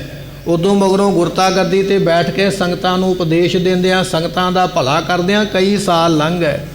अज वो समा आया जदों महाराज इलाहाबाद त्रिवेणी विखे पहुँचे तो माता साहब माता नानकी ने वेख्या भी साडे पिता साडे पति दे बचन सन भी मैं पोतरे दा मूँह वेखना, शरीर मेरा बुढ़ा हो गया कमज़ोर हो गया, कोई पता नहीं कदों शरीर छड़ जाना, पर पोतरे दे हाले तक दर्शन नहीं होए। एक दिन सतगुरु बैठे हुए सन एकांत विच, गुरु तेग बहादुर पातशाह जी एक सेवादार महाराज दे कोल खलोता होया। इस तरह वेख के माता नानकी जी कोल गए, अपनी माता नूं आया वेख के गुरु तेग बहादुर पातशाह जी मंजे तो पलंगे तो उठ के खड़े हो गए हाथ जोड़ के। तो सतगुरु पातशाह जियां ने अपनी माता नूं कोल बिठाया। कुछ समा माता जी चुप रहे। उस वेले फिर पूछया सतगुरां ने, माता जी की गल है, तुसीं आए हो चुप क्यों आके बैठे हो? तो फिर उस वेले ये जिहड़ी गल है ना माता नानकी जियां ने दसी, कहन लगे कि तुहाडे पिता गुरु हरगोबिंद पातशाह दे सानू बचन सन भी असी पोतरे दा मूँह वेखांगे फिर दुनिया तो जावांगे, पर पुत्र जी साडा शरीर तो हुण बजुर्ग हो गया है। नदी किनारे रुखड़ा, हुण ते नदी दे कंढे रुख वाली गल है, कोई पता नहीं कदों ये शरीर ने शांत हो जाना है। पर वो बचन हाले तक पूरे नहीं होए भी सानू असी महाबली पोतरे दे दर्शन करांगे। तो महाराज इन्ना लम्मा समा आप जी दे विआह नूं हो गया, पर असी ते कदे जिक्र ही नहीं किया। तुसीं 26-27 बंदगी विच 26-27 साल बंदगी विच ला दिते ते कई साल संगतां दी सेवा करदिआं ला दिते। इन्ना लम्मा समा हो गया, आप जी कृपा करो घर दे विच पोतरे दी दात बख्शिश करो। तो गुरु तेग बहादुर महाराज जी कहन लगे, माता जी गुरु घर दीआं जिहड़ियां बख्शिशां ने वो सिखां वास्ते ने। ये इमानत जिहड़ी है ना साडे कोल गुरता गद्दी दातां जिहड़ियां सिखां वास्ते ने, पर जे गुरु परिवार नूं कुछ चाहिदा तो सेवा करके मिलेगा, सेवा तो बिना कुछ नहीं जे मिलता। गुरु अर्जन देव महाराज जियां नूं भी कहा सी ना, माता गंगा जियां ने महाराज घर विच पुत्र दिओ, तो गुरु अर्जन साहब ने भी यही गल आखी सी, कहन लगे ये दातां सिखां वास्ते ने, संतां साधुआं वास्ते ने, असीं उस दात नूं घरे नहीं वरत सकते। महाराज फिर कृपा करो। कहन लगे कृपा तो फिर बाबा बुढ़ा साहब दे राहीं हो सकदी है, उन्हां नूं प्रसन्न करो। इत्थे गुरु तेग बहादुर महाराज जियां ने भी उही बचन आखे, कहन लगे माता जी ये दातां ते हैगियां सिखां दियां, असी दे नहीं सकते, पर सेवा विचों सब कुछ मिल जाता है। मुगत भुगत जुगत तेरी सेवा जिस तू आप कराए। बचन पढ़ते हैं, सेवा दे विचों मुक्ति भी मिलती है, जुगती भी मिल जाती तो पदार्थ भी मिल जाते। तो जदों ये बचन किया ना सतगुरु जियां ने भी सेवा करो तो अरदास कराओ तो फिर प्राप्ति होवेगी। तो गुरमुखो माता साहब माता गुजरी जियां ने ना आप अपने हत्थां दे नाल चक्की चला के ते आटे नूं पीसिया, आटा पीस के तैयार किया, दालां जड़ियां सन चुन चुन के तैयार कीतियां, पानी दे बर्तन आप भरे, माता गुजरी साहब जियां ने सेवा करदे। ते त्रिवेणी विखे अज उत्थे वड्डी गुरुद्वारा साहब संग वड्डी गुरुद्वारा साहब उत्थे सुशोभित है, जिथे महाराज जी कारज करन लगे। तो सतगुरु पातशाह कहन लगे अखंड पाठ प्रारंभ करवाओ तो सिखां दी सेवा करो हत्थां दे नाल, ते फिर अरदास करो गुरु ग्रंथ साहब दे अगे, तुहानूं प्राप्ति तां होनी है। ਤੇ ਭਾਈ ਬੰਨੋ ਜੀਆਂ ਨੇ ਸਰੂਪ ਲਿਖਿਆ ਸੀ। ਆਪਾਂ ਇਤਿਹਾਸ ਵਿੱਚ ਬਚਨ ਪੜ੍ਹਦੇ ਹਾਂ ਵੀ ਭਾਈ ਬੰਨੋ ਜੀ 5ਵੇਂ ਪਾਤਸ਼ਾਹ ਦੇ ਸਿੱਖ ਸਨ। ਤੇ ਜਦੋਂ ਗੁਰੂ ਅਰਜਨ ਦੇਵ ਪਾਤਸ਼ਾਹ ਨੇ ਸਰੂਪ ਲਿਖਿਆ ਤੇ ਭਾਈ ਬੰਨੋ ਜੀ ਕਹਿਣ ਲੱਗੇ, ਮਹਾਰਾਜ ਇਹ ਸਰੂਪ ਇੱਕ ਦਿਨ ਵਾਸਤੇ ਮੈਨੂੰ ਦਿਓ, ਮੈਂ ਆਪਣੇ ਘਰ ਵਿੱਚ ਲੈ ਕੇ ਜਾਣਾ ਹੈ, ਗੁਰੂ ਗ੍ਰੰਥ ਸਾਹਿਬ ਦਾ ਸਰੂਪ। ਤੇ ਸਤਿਗੁਰੂ ਅਰਜਨ ਦੇਵ ਮਹਾਰਾਜ ਕਹਿਣ ਲੱਗੇ, ਭਾਈ ਬੰਨੋ ਜੀ ਇਹ ਸਰੂਪ ਦੇ ਸੰਗਤਾਂ ਦਰਸ਼ਨ ਕਰਦੀਆਂ ਕਿਵੇਂ ਦਈਏ? ਪਰ ਭਾਈ ਬੰਨੋ ਨੇ ਵਾਰ-ਵਾਰ ਜਦੋਂ ਆਖਿਆ ਨਾ ਤੇ ਸਤਿਗੁਰਾਂ ਨੇ ਇੱਕ ਸ਼ਰਤ ਤੇ ਬਚਨ ਮੰਨਿਆ। ਕਹਿਣ ਲੱਗੇ ਸਰੂਪ ਤਾਂ ਦੇਵਾਂਗੇ ਆਪਣੇ ਘਰ ਵਿੱਚ ਇੱਕੋ ਰਾਤ ਹੀ ਰੱਖਣਾ ਤੇ ਫਿਰ ਵਾਪਸ ਲੈ ਆਈ। ਤੇ ਭਾਈ ਬੰਨੋ ਜੀ ਨੂੰ ਮੌਕਾ ਮਿਲ ਗਿਆ। ਕਹਿਣ ਲੱਗੇ ਇੰਨੇ ਲਿਖਾਰੀ ਨਾਲ ਲੈ ਲੈ, ਇੰਨੇ ਕਾਗਜ਼ ਨਾਲ ਲੈ ਲੈ। ਅੰਮ੍ਰਿਤਸਰ ਤੋਂ ਚੱਲਿਆ ਆਪਣੇ ਘਰ ਨੂੰ, 2-4 ਕਦਮਾਂ ਚੱਲਦਾ, ਡੇਰਾ ਕਰਦਾ, 2-4 ਅੰਗ ਲਿਖ ਲੈਂਦਾ, ਫਿਰ ਥੋੜ੍ਹਾ ਜਿਹਾ ਚੱਲਦਾ, ਫਿਰ ਲਿਖ ਲੈਂਦਾ। ਆਪਣੇ ਘਰ ਤੱਕ ਜਾਂਦਿਆਂ ਜਾਂਦਿਆਂ ਅੱਧਾ ਸਰੂਪ ਲਿਖ ਲਿਆ। ਤੇ ਕਹਿੰਦਾ ਵੀ ਮਹਾਰਾਜ ਨੇ ਆਖਿਆ ਵੀ ਘਰ ਵਿੱਚ ਇੱਕ ਰਾਤ ਰੱਖਣਾ। ਮਹਾਰਾਜ ਨੇ ਇਹ ਥੋੜ੍ਹੀ ਆਖਿਆ ਵੀ ਰਾਹ ਵਿੱਚ ਨਹੀਂ ਰੱਖਣਾ, ਰਾਹ ਦੀ ਤਾਂ ਗੱਲ ਹੀ ਕੋਈ ਨਹੀਂ ਹੋਈ ਹੈ। ਇੱਕ ਰਾਤ ਆਪਣੇ ਘਰ ਵਿੱਚ ਰੱਖਿਆ, ਅੱਧਾ ਸਰੂਪ ਆਉਂਦਿਆਂ ਫਿਰ ਲਿਖਿਆ ਤੇ ਮਹਾਰਾਜ ਦਾ ਸਰੂਪ ਮਹਾਰਾਜ ਨੂੰ ਵਾਪਸ ਕਰ ਦਿੱਤਾ। ਉਹ ਜਿਹੜਾ ਸਰੂਪ ਭਾਈ ਬੰਨੋ ਜੀ ਨੇ ਲਿਖਿਆ ਸੀ ਨਾ, ਉਹ ਸਰੂਪ ਇਸ ਵੇਲੇ ਗੁਰੂ ਤੇਗ ਬਹਾਦਰ ਪਾਤਸ਼ਾਹ ਦੇ ਕੋਲ ਹੈ। ਮਹਾਰਾਜ ਕਹਿਣ ਲੱਗੇ ਅਖੰਡ ਪਾਠ ਕਰਵਾਓ ਤੇ ਸੰਗਤਾਂ ਸਿੱਖਾਂ ਦੀ ਸੇਵਾ ਕਰਕੇ ਅਰਦਾਸ ਕਰੋ। ਤੇ ਉਸ ਜਗ੍ਹਾ ਦੇ ਉੱਪਰ ਅਖੰਡ ਪਾਠ ਸਾਹਿਬ ਪ੍ਰਾਰੰਭ ਹੋਇਆ। ਕਈ ਵਾਰੀ ਸਾਨੂੰ ਸਵਾਲ ਹੋ ਜਾਂਦਾ, ਸਾਨੂੰ ਇਹ ਪੁੱਛਣ ਦਾ ਮੌਕਾ ਮਿਲ ਜਾਂਦਾ ਵੀ ਅਖੰਡ ਪਾਠ ਸਾਹਿਬ ਕਦੋਂ ਕਰਵਾਇਆ? ਤੇ ਕਰਵਾਇਆ ਨਵੇਂ ਪਾਤਸ਼ਾਹ ਮਹਾਰਾਜ ਜੀਆਂ ਨੇ। ਭਾਈ ਮਤੀ ਦਾਸ ਜੀ ਤੇ ਭਾਈ ਦਿਆਲਾ ਜੀ, ਜਿਨ੍ਹਾਂ ਨੂੰ ਦਿੱਲੀ ਵਿੱਚ ਸ਼ਹੀਦ ਕੀਤਾ ਗਿਆ ਸੀ ਨਾ, ਆਰੇ ਨਾਲ ਚੀਰ ਕੇ ਤੇ ਪਾਣੀ ਦੀ ਗਾਗਰ ਵਿੱਚ ਉਬਾਲ ਕੇ, ਇਹ 2 ਸਿੰਘਾਂ ਨੂੰ ਮਹਾਰਾਜ ਨੇ ਪਾਠੀ ਸਿੰਘ ਲਾਇਆ ਪਾਠ ਕਰਨ ਵਾਸਤੇ। ਤੇ ਤੀਜੇ ਸਨ ਭਾਈ ਗੁਰਬਖਸ਼ ਸਿੰਘ ਜੀ, ਜਿਨ੍ਹਾਂ ਦੀ ਔਲਾਦ ਅੱਜ ਵੀ ਪੰਜੋਖਰਾ ਸਾਹਿਬ ਦੀ ਧਰਤੀ ਤੇ ਹੈ। ਪੰਜੋਖਰਾ ਸਾਹਿਬ ਦੇ ਵਿੱਚ ਇੱਕ ਪੱਤੀ ਹੈ, ਮਸੰਦਾਂ ਦੀ ਪੱਤੀ ਉਹਨੂੰ ਕਿਹਾ ਜਾਂਦਾ। ਇਹ ਉਹੀ ਔਲਾਦ ਹੈ ਜਿਹੜੀ ਭਾਈ ਗੁਰਬਖਸ਼ ਸਿੰਘ ਦੀ ਔਲਾਦ ਸੀ। ਤੀਜੇ ਪਾਠੀ ਸਿੰਘ ਇਹ ਲੱਗੇ ਅਖੰਡ ਪਾਠ ਕਰਨ ਵਾਸਤੇ। ਤੇ ਚੌਥੇ ਸਨ ਭਾਈ ਗੁਰਦਿੱਤਾ ਜੀ, ਬਾਬਾ ਬੁੱਢਾ ਸਾਹਿਬ ਦੀ 6ਵੀਂ ਪੀੜ੍ਹੀ ਦੇ ਵਿੱਚੋਂ, ਬਾਬਾ ਬੁੱਢਾ ਸਾਹਿਬ ਦੀ ਪੀੜ੍ਹੀ ਦੇ ਵਿੱਚੋਂ 6ਵੇਂ ਥਾਂ 'ਤੇ ਸਨ। ਇਹਨਾਂ ਨੂੰ ਲਾਇਆ ਗਿਆ। ਤੇ 5ਵੇਂ ਲੱਗੇ ਸਨ ਸਤੀ ਰਾਮ ਜੀ। ਇਹ 5 ਸਿੰਘ ਮਹਾਰਾਜ ਦੇ ਲੱਗੇ ਅਖੰਡ ਪਾਠੀ। ਤੇ ਜਿੱਦਣ ਅਖੰਡ ਪਾਠ ਆਰੰਭ ਹੋਇਆ, ਗੁਰੂ ਤੇਗ ਬਹਾਦਰ ਪਾਤਸ਼ਾਹ ਜੀ ਆਰੰਭ ਦੀ ਅਰਦਾਸ ਤੋਂ ਲੈ ਕੇ ਭੋਗ ਦੀ ਅਰਦਾਸ ਤੱਕ ਦਰਬਾਰ ਦੇ ਵਿੱਚ ਬੈਠੇ ਰਹੇ। ਇੱਕੇ ਚੌਂਕੜੇ ਦੇ ਵਿੱਚ ਮਹਾਰਾਜ ਜੀਆਂ ਨੇ ਸਾਰੇ ਅਖੰਡ ਪਾਠ ਨੂੰ ਸਰਵਣ ਕੀਤਾ। ਇੱਕ ਵਾਰੀ ਆਖੀਏ ਸਤਨਾਮ। ਸਾਡੇ ਗੁਰੂ ਨੇ ਮਹਿਮਾ ਜਨਾਈ ਹੈ ਵੀ ਅਖੰਡ ਪਾਠ ਸਾਹਿਬ ਸੁਣਨਾ ਕਿਵੇਂ ਹੈ। ਅਸੀਂ ਤੇ ਘਰ ਵਿੱਚ ਅਖੰਡ ਪਾਠ ਰਖਾ ਲਈਏ ਤੇ ਸਾਰਾ ਟੱਬਰ ਦਰਵਾਜ਼ੇ ਤੇ ਹੋਈਦਾ। ਜਿਹੜਾ ਮਾਮਾ ਆ ਰਿਹਾ, ਚਾਚਾ ਆ ਰਿਹਾ, ਫੁੱਫੜ ਆ ਰਿਹਾ, ਨਾਨਾ ਆ ਰਿਹਾ, ਕਿਤੇ ਉਹ ਨਾ ਨਾਰਾਜ਼ ਹੋ ਜਾਵੇ। ਗੁਰੂ ਦਾ ਕੀ ਹੈ, ਅਸੀਂ ਪਾਠ ਸੁਣਦੇ ਨਹੀਂ, ਕੇਵਲ ਵਿਖਾਵਾ ਕਰਦੇ ਹਾਂ। ਕਾਰਡ ਤੇ ਲਿਖਣਾ ਵੀ ਅਖੰਡ ਪਾਠ ਸਾਹਿਬ ਦਾ ਭੋਗ ਹੈ, ਤੇ ਭੋਗ ਉਦੋਂ ਪਾਇਆ ਜਾਣਾ ਜਦੋਂ ਸਾਡੇ ਕੋਲ ਟਾਈਮ ਹੈ। ਚਾਹੀਦਾ ਤੇ ਇਹ ਹੈ ਵੀ ਸਮਾਂ ਬਣਾ ਕੇ ਗੁਰੂ ਗ੍ਰੰਥ ਸਾਹਿਬ ਦਾ ਪਾਠ ਸੁਣਾ। ਆਪਣਾ ਕੀਮਤੀ ਸਮਾਂ ਗੁਰੂ ਗ੍ਰੰਥ ਸਾਹਿਬ ਦੀ ਬਾਣੀ ਨਾਲ ਜੋੜ। ਪਰ ਅਸੀਂ ਕੀ ਕਰਦੇ ਹਾਂ? ਅਸੀਂ ਪਾਠ ਉਦੋਂ ਕਰਾਉਂਦੇ ਹਾਂ ਜਦੋਂ ਅਸੀਂ ਵਿਹਲੇ ਹੁੰਦੇ। ਜਦੋਂ ਆਪ ਆਖਦੇ ਮੈਨੂੰ ਕੋਈ ਕੰਮ ਨਹੀਂ, ਹੁਣ ਵਿਹਲਾ ਕੰਮ ਕਿਹੜਾ? ਵਿਹਲਾ ਕੰਮ ਹੈ ਪਾਠ ਕਰਾਉਣਾ।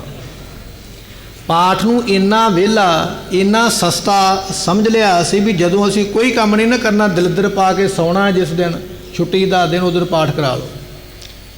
ਚਾਹੀਦਾ ਸੀ ਪਾਠ ਕਰਾਉਣ ਵਾਸਤੇ ਦਿਨ ਕੱਢਦੇ, ਪਰ ਨਹੀਂ, ਦਿਨ ਖਾਲੀ ਵੇਖ ਕੇ ਪਾਠ ਕਰਾਇਆ। ਤੇ ਫਿਰ ਉਸ ਦਿਨ ਭੱਜੋ ਭਜਾਈ ਹੋ ਜਾਂਦੀ ਹੈ, ਛੇਤੀ ਕਰੋ, ਛੇਤੀ ਕਰੋ, ਮੈਂ ਨਾ ਰਹਿ ਜਾਵਾਂ, ਮੈਂ ਨਾ ਰਹਿ ਜਾਵਾਂ।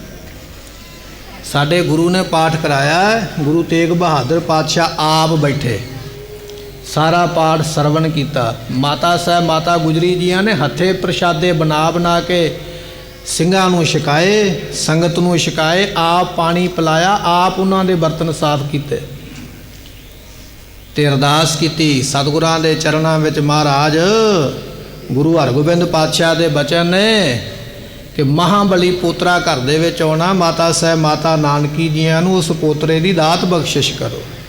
ਇਹ ਅਰਦਾਸ ਹੋਈ ਸਤਿਗੁਰਾਂ ਦੇ ਚਰਨਾਂ ਵਿੱਚ। ਤੇ ਅੱਜ ਦਾ ਸਮਾਂ ਕਿਸ ਤਰ੍ਹਾਂ ਦਾ? ਘਰ ਵਿੱਚ ਪਾਠ ਕਰਵਾਇਆ ਜਾਂਦਾ ਤੇ ਰੋਟੀ ਦੁਕਾਨ ਤੋਂ ਆਉਂਦੀ ਹੈ। ਘਰ ਵਿੱਚ ਪ੍ਰਸ਼ਾਦਾ ਨਹੀਂ ਬਣਦਾ। ਜਿਨ੍ਹਾਂ ਨੇ ਸਾਨੂੰ ਬਾਣੀ ਸੁਣਾਈ ਹੈ, वो प्रशादा मुल आया है दुकान तो। क्यों? क्योंकि साडे शरीर की जिहड़ी सजावट है ना, हत्थां नूं मेहंदी लगी हुई है, गहने गट्टे ते नवे कपड़े पाए, वो सानू काम नहीं करन दिंदे। ते जे काम नहीं करन दिंदे ते प्राप्ति कित्थों आ? तां ही असीं साडे घरां विच कलेश है, दुख है, मुसीबत है, संकट है, सारा कुछ ही है ना। शांति तां नहीं है, बाणी नूं जिस भावना नाल सरवण करना सी कीता नहीं। ते जदों अरदास होई ते सतगुरु नानक देव पातशाह जियां ने कृपा की। माता साहब माता गुजरी जियां दी कुख नूं भाग लगे। 10वें पातशाह जियां दा पवित्र शरीर जिहड़ा है उस दे प्रगट होने का समा बनने वास्ते कहन लगे माता जी की कुख नूं भाग लगे। 10वें पातशाह ने लिखिया तहीं प्रकाश हमारा भयो। साडा माता दे गर्भ दे विच आउणा जिहड़ा है वो त्रिवेणी विखे होया जिथे अखंड पाठ साहब करवाया। इत्थों चल के महाराज फिर काशी गए। काशी तो चल के गया पहुँचे तो गया तो चल के महाराज फिर पटना साहब पहुँचे। पटना साहब की धरती ते जैत नाम का एक सेठ रहिंदा। बड़ी बंदगी है सेठ की। कहन लगे भी अमृत वेले जो समाधि विच बैठदा ना, सिमरन विच बैठदा तो गऊ इसका इशनान कराउंदी है। किसी सिख ने आके या किसी संगत ने आके आख्या महाराज आ सेठ अपने आप को बड़ा वड्डा समझदा है, पर असीं इहनूं कदे इशनान करदा ते वेखिया नहीं। गुरु तेग बहादुर जियां नूं जदों ये गल आखी, महाराज कहन लगे जे कौतुक वेखना चाहुंदे हो ना तो कल नूं अमृत वेले आ जाओ। वो जिहड़े मेरे वर्गे शंका करन वाले, सवाल करन वाले, क्योंकि सवाल करना बड़ा सौखा, जवाब देना बड़ा औखा। वो जिहड़े शंका करन वाले सन अज भी शंका मन में हो जाता। तड़के आके बैठ गया। कहन लगे गऊ आई तो उसने उसका इशनान कराया जैत सेठ का। महाराज कहन लगे आ गऊ जिहड़ी है ना गंगा ही आई है, क्योंकि साधु की बंदगी इन्नी है भी देवते भी जिहड़े ने उहदी सेवा दे विच लगे हुए ने। ब्रह्म ज्ञानी को खोजे महेश्वर, ब्रह्म ज्ञानी आप परमेश्वर। ब्रह्म ज्ञानी रब हुंदा ते रब की सेवा वास्ते देवते आउंदे ने। वो सेठ है महाराज, इहदे घर नूं भाग लाउंदे पए। ते आपां सरवण कीता गुरु नानक साहब भी पटना साहब गए ने। सालसराए जौहरी इत्थे रहिंदा सी। महाराज ने आख्या सतगुरु जो पहुँचे ना, निकी जी साखी है। कहन लगे भाई मरदाने ने आख्या महाराज भुख लगी है। तो सतगुरां ने पैरां दे अंगूठे दे नाल मिट्टी विचों एक हीरा कढ़िया ते कहन लगे जा बाजार विच वेच के ते रोटी खाया। हुण जदों हीरा लैके भाई मरदाना जी जान, वो आखण भी ये कच का टुकड़ा असीं नहीं लै सकदे। साखी लम्मी है, केवल आपां इशारे मात्र समझण वास्ते। जदों किसी नहीं लिया तो फिर भाई मरदाने ने गुस्सा किया। कहन लगे महाराज कच का टोटा दे के आख दिओ रोटी खाया, कोई नहीं लैंदा इहनूं। ते सतगुरु पातशाह कहन लगे इत्थे सालसराए नाम का एक जौहरी है, उहदे कोल जा, वो इहदी कीमत पावेगा। दुनिया दे वस की गल नहीं भी इहदी कीमत पाई जाए। तो सालसराए जौहरी ने हीरा वेखदियां नाल 101 रुपया रख के मत्था टेकिया। तो भाई मरदाना जी बड़े खुश होए भी आ बंदे ने बड़ी कीमत दी है। सालसराए कहन लगा भाई मैं कीमत नहीं दी, मैं तो दर्शनी भेटा रखी है। ये दर्शनां का मुल 101 रुपया है। भेटा यदि दुनिया से दे कोई नहीं सकता, तैनूं किने दिता है? तो भाई मरदाना ने फिर गुरु नानक साहब का नाम लिया। तो सालसराए फिर गुरु नानक साहब के चरणों में आया तो गुरु नानक का सिख बनया। उन्हें बड़ी सोहनी सरां बनाई। तो अज गुरु तेग बहादुर पातशाह उहदे घर गए जिथे सरां बनाई सी ना रहन वास्ते टिकाणा, उत्थे पहुँचे। तो पातशाह ने इत्थे परिवार के समेत निवास किया। इधरों एक राजा जिहड़ा जयपुर का नाम उहदा राम सिंह आया है, कईयां ने बिशन सिंह भी लिखिया। महाराज दे कोल आया, महाराज मैं राजा हिंदू हाँ, बादशाह औरंगजेब मैनू असाम दे विच भेजना चाहुंदा जंग करन वास्ते। जान बुझ के औरंगजेब हिंदू राजियां नूं भेजदा सी, क्योंकि असाम दे विच बहुत ज़्यादा जादू टूणा ते इहो जे भूत प्रेतां दा उधर लोग अपना वशीकरण करते सन मंत्रां दा जाप करके भी जे मर जावे तो हिंदू राजा घट जावे, जे जित जावे तो राज मैनू मिले। महाराज मेरे ते कृपा करो, मेरे नाल चलो, मैं कल्ला जंग जित नहीं सकता। तो नवें पातशाह फिर अपना परिवार इत्थे टिका के तो उस राजे दे नाल असाम गए।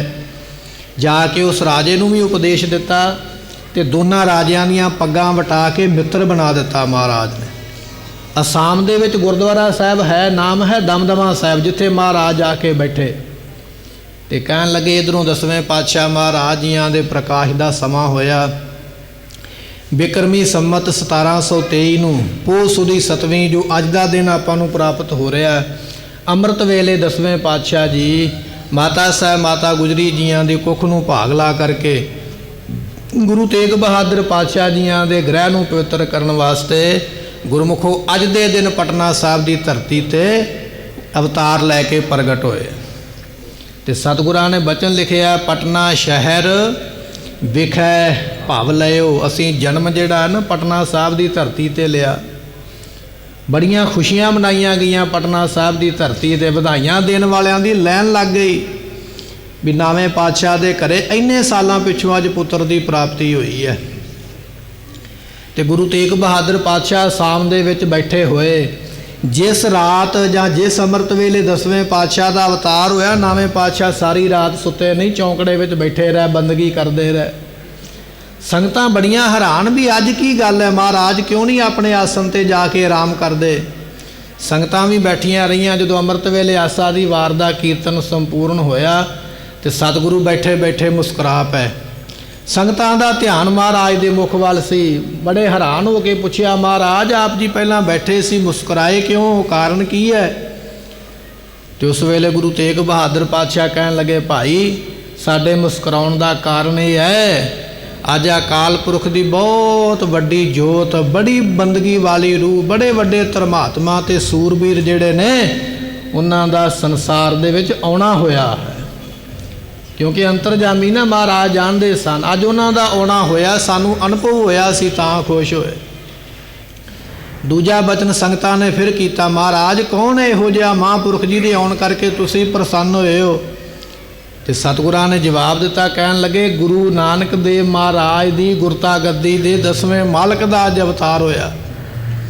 10ਵੀਂ ਥਾਂ ਤੇ ਗੁਰਤਾ ਗੱਦੀ ਤੇ ਉਹਨਾਂ ਨੇ ਬਿਰਾਜਮਾਨ ਹੋਣਾ, ਅੱਜ ਉਹ ਦੁਨੀਆ ਦੇ ਵਿੱਚ ਆਏ ਨੇ। ਸੰਗਤ ਨੇ ਫਿਰ ਸਵਾਲ ਕੀਤਾ, ਮਹਾਰਾਜ ਕਿੱਥੇ ਪ੍ਰਗਟ ਹੋਏ ਨੇ, ਕਿਰਪਾ ਕਰਕੇ ਦੱਸੋ। ਤੇ ਨਵੇਂ ਪਾਤਸ਼ਾਹ ਕਹਿਣ ਲੱਗੇ, ਪਟਨਾ ਸਾਹਿਬ ਦੀ ਪਵਿੱਤਰ ਧਰਤੀ ਨੂੰ ਅੱਜ ਉਹਨਾਂ ਨੇ ਭਾਗ ਲਾਇਆ ਹੈ। ਜਦੋਂ ਇਹ ਬਚਨ ਸੁਣੇ ਸੰਗਤਾਂ ਖੁਸ਼ ਹੋ ਗਈਆਂ ਵੀ ਨਵੇਂ ਪਾਤਸ਼ਾਹ ਦੇ ਘਰੇ ਉਸ ਰੱਬੀ ਰੂਹ ਦਾ ਅਵਤਾਰ ਹੋਇਆ ਜਿਹਦੇ ਬਾਰੇ ਜ਼ਿਕਰ ਕਰਦੇ ਪਏ। ਤੇ ਸਤਿਗੁਰੂ ਪਾਤਸ਼ਾਹ ਜੀਆਂ ਨੇ ਉੱਥੇ ਸੰਗਤਾਂ ਦੇ ਵਿੱਚ ਫਿਰ ਬੇਅੰਤ ਫਲ ਤੇ ਮਠਿਆਈਆਂ ਵਰਤਾਈਆਂ। 10ਵੇਂ ਪਾਤਸ਼ਾਹ ਦਾ ਇੱਕ ਇਹੋ ਜਿਹਾ ਅਵਤਾਰ ਹੋਇਆ ਗੁਰਮੁਖੋ, ਜਿਨ੍ਹਾਂ ਦੇ ਅਵਤਾਰ ਦੀ ਖੁਸ਼ੀ ਪਟਨਾ ਸਾਹਿਬ ਵੀ ਮਨਾਈ ਗਈ, ਜਿਨ੍ਹਾਂ ਦੇ ਅਵਤਾਰ ਦੀ ਖੁਸ਼ੀ ਜਿਹੜੀ ਆ ਅਸਾਮ ਦੇ ਵਿੱਚ ਦਮਦਮਾ ਸਾਹਿਬ ਦੇ ਉਸ ਸਥਾਨ ਤੇ ਵੀ ਮਨਾਈ ਗਈ, ਜਿੱਥੇ ਰਾਜਾ ਰਾਮ ਸਿੰਘ ਸਤਿਗੁਰਾਂ ਦੇ ਕੋਲ ਬੈਠਾ ਹੋਇਆ ਸਤਿਗੁਰਾਂ ਦੀ ਖੁਸ਼ੀਆਂ ਪ੍ਰਾਪਤ ਕਰ ਰਿਹਾ ਹੈ। ਇਸ ਤਰ੍ਹਾਂ ਮਹਾਰਾਜ ਜੀਆਂ ਦਾ ਅੰਮ੍ਰਿਤ ਵੇਲੇ ਅੱਜ ਦੇ ਦਿਨ ਪ੍ਰਕਾਸ਼ ਜਿਹੜਾ ਪ੍ਰਾਪਤ ਹੋਇਆ। ਮਾਤਾ ਗੁਜਰੀ ਜੀਆਂ ਨੇ ਚਿੱਠੀ ਲਿਖੀ ਆਪਣੇ ਪੁੱਤਰ ਨੂੰ, ਮਾਤਾ ਨਾਨਕੀ ਜੀਆਂ ਨੇ ਚਿੱਠੀ ਲਿਖੀ ਆਪਣੇ ਪੁੱਤਰ ਨੂੰ ਦੱਸਣ ਵਾਸਤੇ ਵੀ ਘਰ ਵਿੱਚ ਪੁੱਤਰ ਪੋਤਰੇ ਦੀ ਪ੍ਰਾਪਤੀ ਹੋਈ ਹੈ। ਨਾਲ ਇਹ ਵੀ ਬੇਨਤੀ ਲਿਖੀ, ਮਹਾਰਾਜ ਨਾਮ ਵੀ ਆਪਣੇ ਮੁਖ ਤੋਂ ਹੀ ਰੱਖੋ, ਵੀ ਨਾਮ ਕੀ ਰੱਖਣਾ ਹੈ। ਚਿੱਠੀ ਲੈ ਕੇ ਸਿੱਖ ਪਟਨਾ ਸਾਹਿਬ ਤੋਂ ਚੱਲ ਕੇ ਅਸਾਮ ਉਸ ਜਗ੍ਹਾ ਤੇ ਪਹੁੰਚਿਆ ਜਿੱਥੇ ਮਹਾਰਾਜ ਬਿਰਾਜੇ ਸਨ। ਚਿੱਠੀ ਸਤਿਗੁਰਾਂ ਦੇ ਅੱਗੇ ਰੱਖੀ ਤੇ ਸਤਿਗੁਰੂ ਪਾਤਸ਼ਾਹ ਮਹਾਰਾਜ ਜੀਆਂ ਨੂੰ ਬੇਨਤੀ ਕੀਤੀ, ਮਹਾਰਾਜ ਨਾਮ ਵੀ ਆਪ ਰੱਖੋ ਆਪਣੇ ਮੁਖ ਤੋਂ, ਕੀ ਨਾਮ ਰੱਖਣਾ ਸਾਹਿਬਜ਼ਾਦੇ ਦਾ। ਤੇ ਉਸ ਵੇਲੇ ਗੁਰੂ ਤੇਗ ਬਹਾਦਰ ਮਹਾਰਾਜ ਸਾਹਿਬ ਜੀਆਂ ਨੇ ਮੁਖ ਤੋਂ ਬਚਨ ਕੀਤਾ, ਕਹਿਣ ਲੱਗੇ ਇਹਨਾਂ ਦਾ ਨਾਮ ਹੋਵੇਗਾ ਗੋਬਿੰਦ ਰਾਏ। ਗੋਬਿੰਦ ਰਾਏ ਅਸੀਂ ਇਹਨਾਂ ਦਾ ਨਾਮ ਜਿਹੜਾ ਹੈ ਨਾ ਉਹ ਨਾਮਕਰਨ ਕਰਦੇ ਹਾਂ। ਇੱਕ ਵਾਰੀ ਆਖੀਏ ਸਤਨਾਮ ਸ੍ਰੀ ਵਾਹਿਗੁਰੂ। ਇਹ ਨਾਮਕਰਨ ਦੀ ਦਾਤ ਵੀ ਗੁਰੂ ਤੇਗ ਬਹਾਦਰ ਪਾਤਸ਼ਾਹ ਮਹਾਰਾਜ ਜੀਆਂ ਨੇ ਝੋਲੀ ਪਾ ਦਿੱਤੀ ਅਤੇ ਉਸ ਵੇਲੇ ਸੰਗਤਾਂ ਨੂੰ ਉਪਦੇਸ਼ ਬਖਸ਼ਿਸ਼ ਕਰਕੇ ਨਿਹਾਲ ਕੀਤਾ। ਕਹਿਣ ਲੱਗੇ ਜਿਹੜੀਆਂ ਰੱਬੀ ਰੂਹਾਂ ਹੁੰਦੀਆਂ ਨੇ ਗੁਰਮੁਖੋ, ਉਹਨਾਂ ਨੂੰ ਅਨੁਭਵ ਹੀ ਹੋ ਜਾਂਦਾ ਵੀ ਅੱਜ ਕੋਈ ਚੰਗਾ ਕਰਮ ਹੋਇਆ। ਇੱਕ ਠਸਕੇ ਕੁੜਾਮ ਦੇ ਵਿੱਚ ਰਹਿਣ ਵਾਲਾ ਇੱਕ ਪੀਰ ਹੈ, ਨਾਮ ਹੈ ਸੈਯਦ ਭੀਖਣ ਸ਼ਾਹ। ਤੇ ਕਹਿਣ ਲੱਗੇ ਬੈਠਾ ਹੋਇਆ ਸੀ ਸਾਧੂ ਮੰਡਲੀ ਦੇ ਵਿੱਚ, ਕਈ ਮਤਾਂ ਦੇ ਉਸ ਮੁਸਲਮਾਨ ਧਰਮ ਦੇ ਫਕੀਰ ਕੋਲ ਬੈਠੇ ਹੋਏ। ਜਦੋਂ ਇਹਨੂੰ ਸਮਾਧੀ ਵਿੱਚ ਬੈਠੇ ਨੂੰ ਇਹ ਗਿਆਨ ਹੋਇਆ ਨਾ ਵੀ ਅੱਜ ਖੁਦਾ ਆਇਆ ਦੁਨੀਆ ਤੇ ਕਹਿਣ ਲੱਗੇ ਇਹਨੇ ਚੜ੍ਹਦੇ ਨੂੰ ਮੂੰਹ ਕਰਕੇ, ਪੂਰਬ ਦੇ ਵੱਲ ਨੂੰ ਮੂੰਹ ਕਰਕੇ ਮੱਥਾ ਟੇਕਿਆ ਤੇ ਸਿਰ ਝੁਕਾਇਆ। ਤੇ ਨਾਲ ਦੇ ਜਿਹੜੇ ਚੇਲੇ ਸਨ ਉਹ ਕਹਿਣ ਲੱਗੇ, ਪੀਰ ਜੀ ਸ਼ਰ੍ਹਾ ਦੇ ਉਲਟਾ ਆਪ ਜੀ ਚਲੇ ਗਏ, मुसलमान दा ते कर्म है भी लहिंदे नूं पश्चिम दे वाल नूं सिर झुकाउणा, क्योंकि उधर खुदा दा घर है। अज तुसीं खुदा दे घर वाल पिठ करके ते चढ़दे नूं मूँह करके क्यों सलाम कीती है, क्यों सिर झुकाया है। तो उस वेले पीर जी कहन लगे भाई पश्चिम दे वाल ते खुदा दा घर है, पर पूर्व दे वाल अज खुद खुदा प्रगट हो के आया है।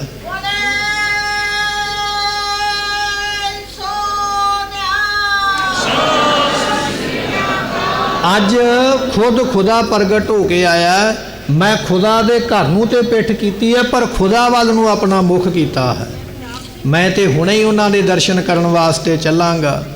ते पीर जियां ने 3 चीज़ां नाल लईआं।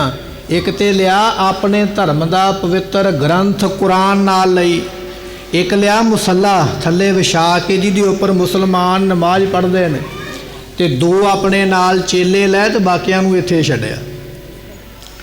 लंबा रस्ता है, करनाल दे नेड़े बन्ने वो पिंड है ठसका घुड़ाम, जिथों चलिया ते पटना साहब बड़ी बजुर्ग अवस्था का ये पीर मालिक उत्थे पहुँचे। हुण गुरु पातशाह ते साम गए हुए सन। पीर ने जाके आख्या मैं बड़ी दूरों चल के आया, मैनू साहबजादे दे दर्शन करवाओ। तो माता साहब माता नानकी जियां ने ते माता गुजरी जियां ने ना कर दिती, क्योंकि पीर मुसलमान है, औरंगजेब बादशाह का राज है। की पता पीर किस मनशा दे नाल आया।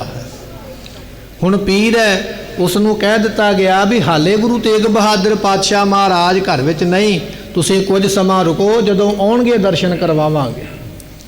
ते पीर ने आख्या कुछ समय की गल तो बड़ी दूर दी है, मैं तो उन्ना चिर पानी नहीं पीवांगा, ना मैं उन्ना चिर भोजन छकांगा जिन्ना चिर तुसीं मेरे गुरु दे दर्शन नहीं करवाउंदे, मैं खावां पीवांगा कुछ नहीं। हुण परिवार सोचण लग पिया पीर बंदगी वाला नाराज़ हो सकता है, इन्नी भावना कह रहा, इन्नी शरधा दे नाल भोजन प्रशादा छड्ड के बैठ गया। फिर पीर नूं अगले दिन का समा दिता, दीवान सजाया गया, संगतां ने भी दर्शन करने। धन 10वें पातशाह महाराज साहब जियां नूं कपड़ियां दे विच लपेट के मामा किरपाल चंद जी सतगुरां नूं बाहर लैके आए। हुण पीर दर्शन करन दे नाल नाल महाराज नूं सवाल भी करन आया सी, तुसीं रब्बी अवतार हो, मुसलमानां दी रखिया करोगे, वधाओगे कि हिंदू धर्म नूं वधाओगे। 2 कुजियां कहंदे हत्थ विच फड़ियां होईयां, एक विच दुध पाया होया, एक विच पानी पाया होया। दुध दा प्रतीक मुसलमान सी भी उन्हां दा राज है, वो तगड़े ने, ते पानी दा प्रतीक हिंदू सन। 2 कुजियां महाराज दे अगे कीतियां। इतिहासकार कहंदे ने महाराज ने दोनों कुजियां दे उपर हत्थ रख दिते, असी दोनों ही पालन वास्ते आए हैं, असी किसी दे धर्म का वैर नहीं करते, किसी धार्मिक व्यक्ति का वैर करन नहीं आए। जे आए हैं तो जेडे लोग धर्म का वैर करते हैं उन्हों का नाश करने वास्ते आए हैं। धर्म का वैर उन्होंने किया जिन्हों ने कुरान की सौं खा के आख्या महाराज हमला नहीं करांगे, वो फिर कुरान दे की लगते हैं, धर्म दे ते वैरी होए ना, तो नाश भी उन्हों का ही किया। तो जिन्हों ने आटे की गऊ बना के अगे रख के आख्या महाराज ये सौं लगे धर्म का, असी अपने आप को धर्म के विच पै के धर्म नूं विच रख के आखदे वार नहीं करांगे। तो नाश भी उन्हों का किया जिन्हों ने धर्म की सौं खाधी है, जिहड़े असली धर्मी सन उन्होंने पालिया 10वें पातशाह महाराज जियां। जदों दोनों कुजियां ते हथ रखे तो उस वेले पीर सोचण लग पिया दोनों की पालना करनगे, हाले सोचदा ही पिया। तो सतगुरां ने निक्का जिहा पैर अपना कढ़िया बस्त्रां तो बाहर, दोनों कुजियां नूं पैर मार के सतगुरां ने कुजियां थल्ले सुट्टियां, टुट गईयां। पानी ते दुध आपस में मिल गया। पीर नूं समझदियां देर नहीं लगी, ये हिंदू ते मुसलमान दोनों नूं इकट्ठियां कर देवेगा, दोनों विच प्यार बना देवेगा, दोनों की नफरत खत्म करेगा, अते इन्हां दोवां दे विचों खालसा पंथ भी प्रगट करेगा।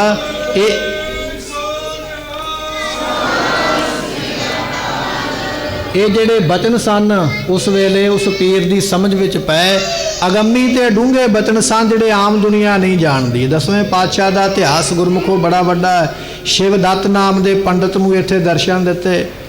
इत्थे मैणी राजा रहिंदा, उहदे परिवार नूं दर्शन दे के उहदी घरवाली नूं आख्या असीं तेरे पुत्तर हाँ, ते सतगुरु बड़ियां बख्शिशां करदे।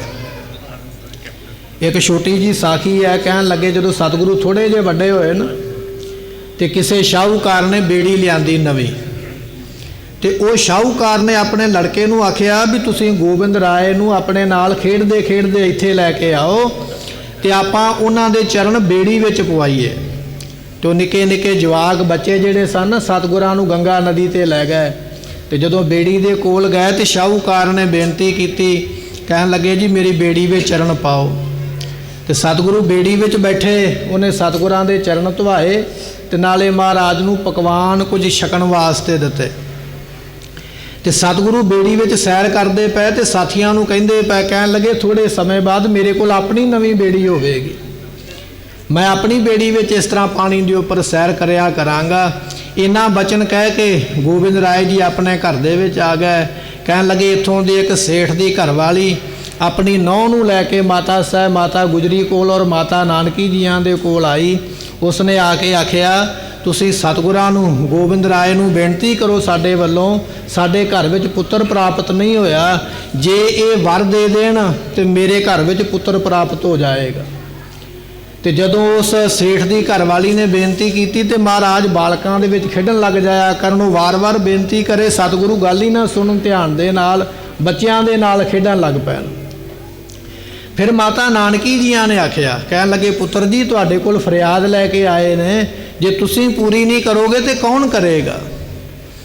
तो सतगुरु गोबिंद सिंह पातशाह श्री गुरु गोबिंद राय पातशाह जी सुन के बचन कहन लगे, माता जी इन्हां नूं कहो कि जे सानू ये बेड़ी नवीं लिया के देणगे असीं इन्हां नूं पुत्र दे देवांगे। तो वो सेठ की घरवाली ने उस वेले आख्या, कहन लगी महाराज हुक्म होवे तो बेड़ी उस वेले लिया देवांगे, कृपा करो। तो सतगुरु कहन लगे नहीं ये तो कहण दी गल है। तो उस वेले सेठ की घरवाली ने सेठानी ने फिर माता नानकी जियां नूं आख्या, कहन लगे जी तुसीं जामनी पा दिओ साडी थां ते, बेड़ी असीं लिया देंगे सानू वर बख्शिश कर देण। तो माता नानकी जियां ने फिर इहो बचनी कीते, कहन लगे पुत्र बेड़ी मिल जाएगी, तुसीं बेड़ी नाल खेड लिओ पर पुत्र दा वर बख्शिश करो। तो गोबिंद राय जी कहन लगे माता जी जे इन्हां ने बेड़ी ना लिया के दित्ती तो वो बेड़ी फिर तुहानूं लिया के देनी पैनी है, जो जिम्मेवारी चुक दिओ तो तां हाँ करिओ। तो माता नानकी जी कहन लगे ठीक है पुत्र, जे ये ना लिया के देणगे तो असीं लिया देंगे। इन्नी गल सुन के इन्ने खुश होए, हत्थां विच एक छोटी जी सोटी फड़ी हुई है 10वें पातशाह महाराज जियां ने। वो सोटी जिहड़ी सी ना उस सेठ दी नौह दे सिर ते रख के ते महाराज नाले ते सोटी लाउंदे गए, नाले मुखों बचन करते गए 1 2 3 4 ते 5। कहन लगे लै माता एक पुत्र लैके लैण वास्ते आई सी, तेरे घर विच 5 पुत्र प्राप्त होणगे। ये वर उस वेले बख्शिश कर दिता निक्की उम्र दे विच।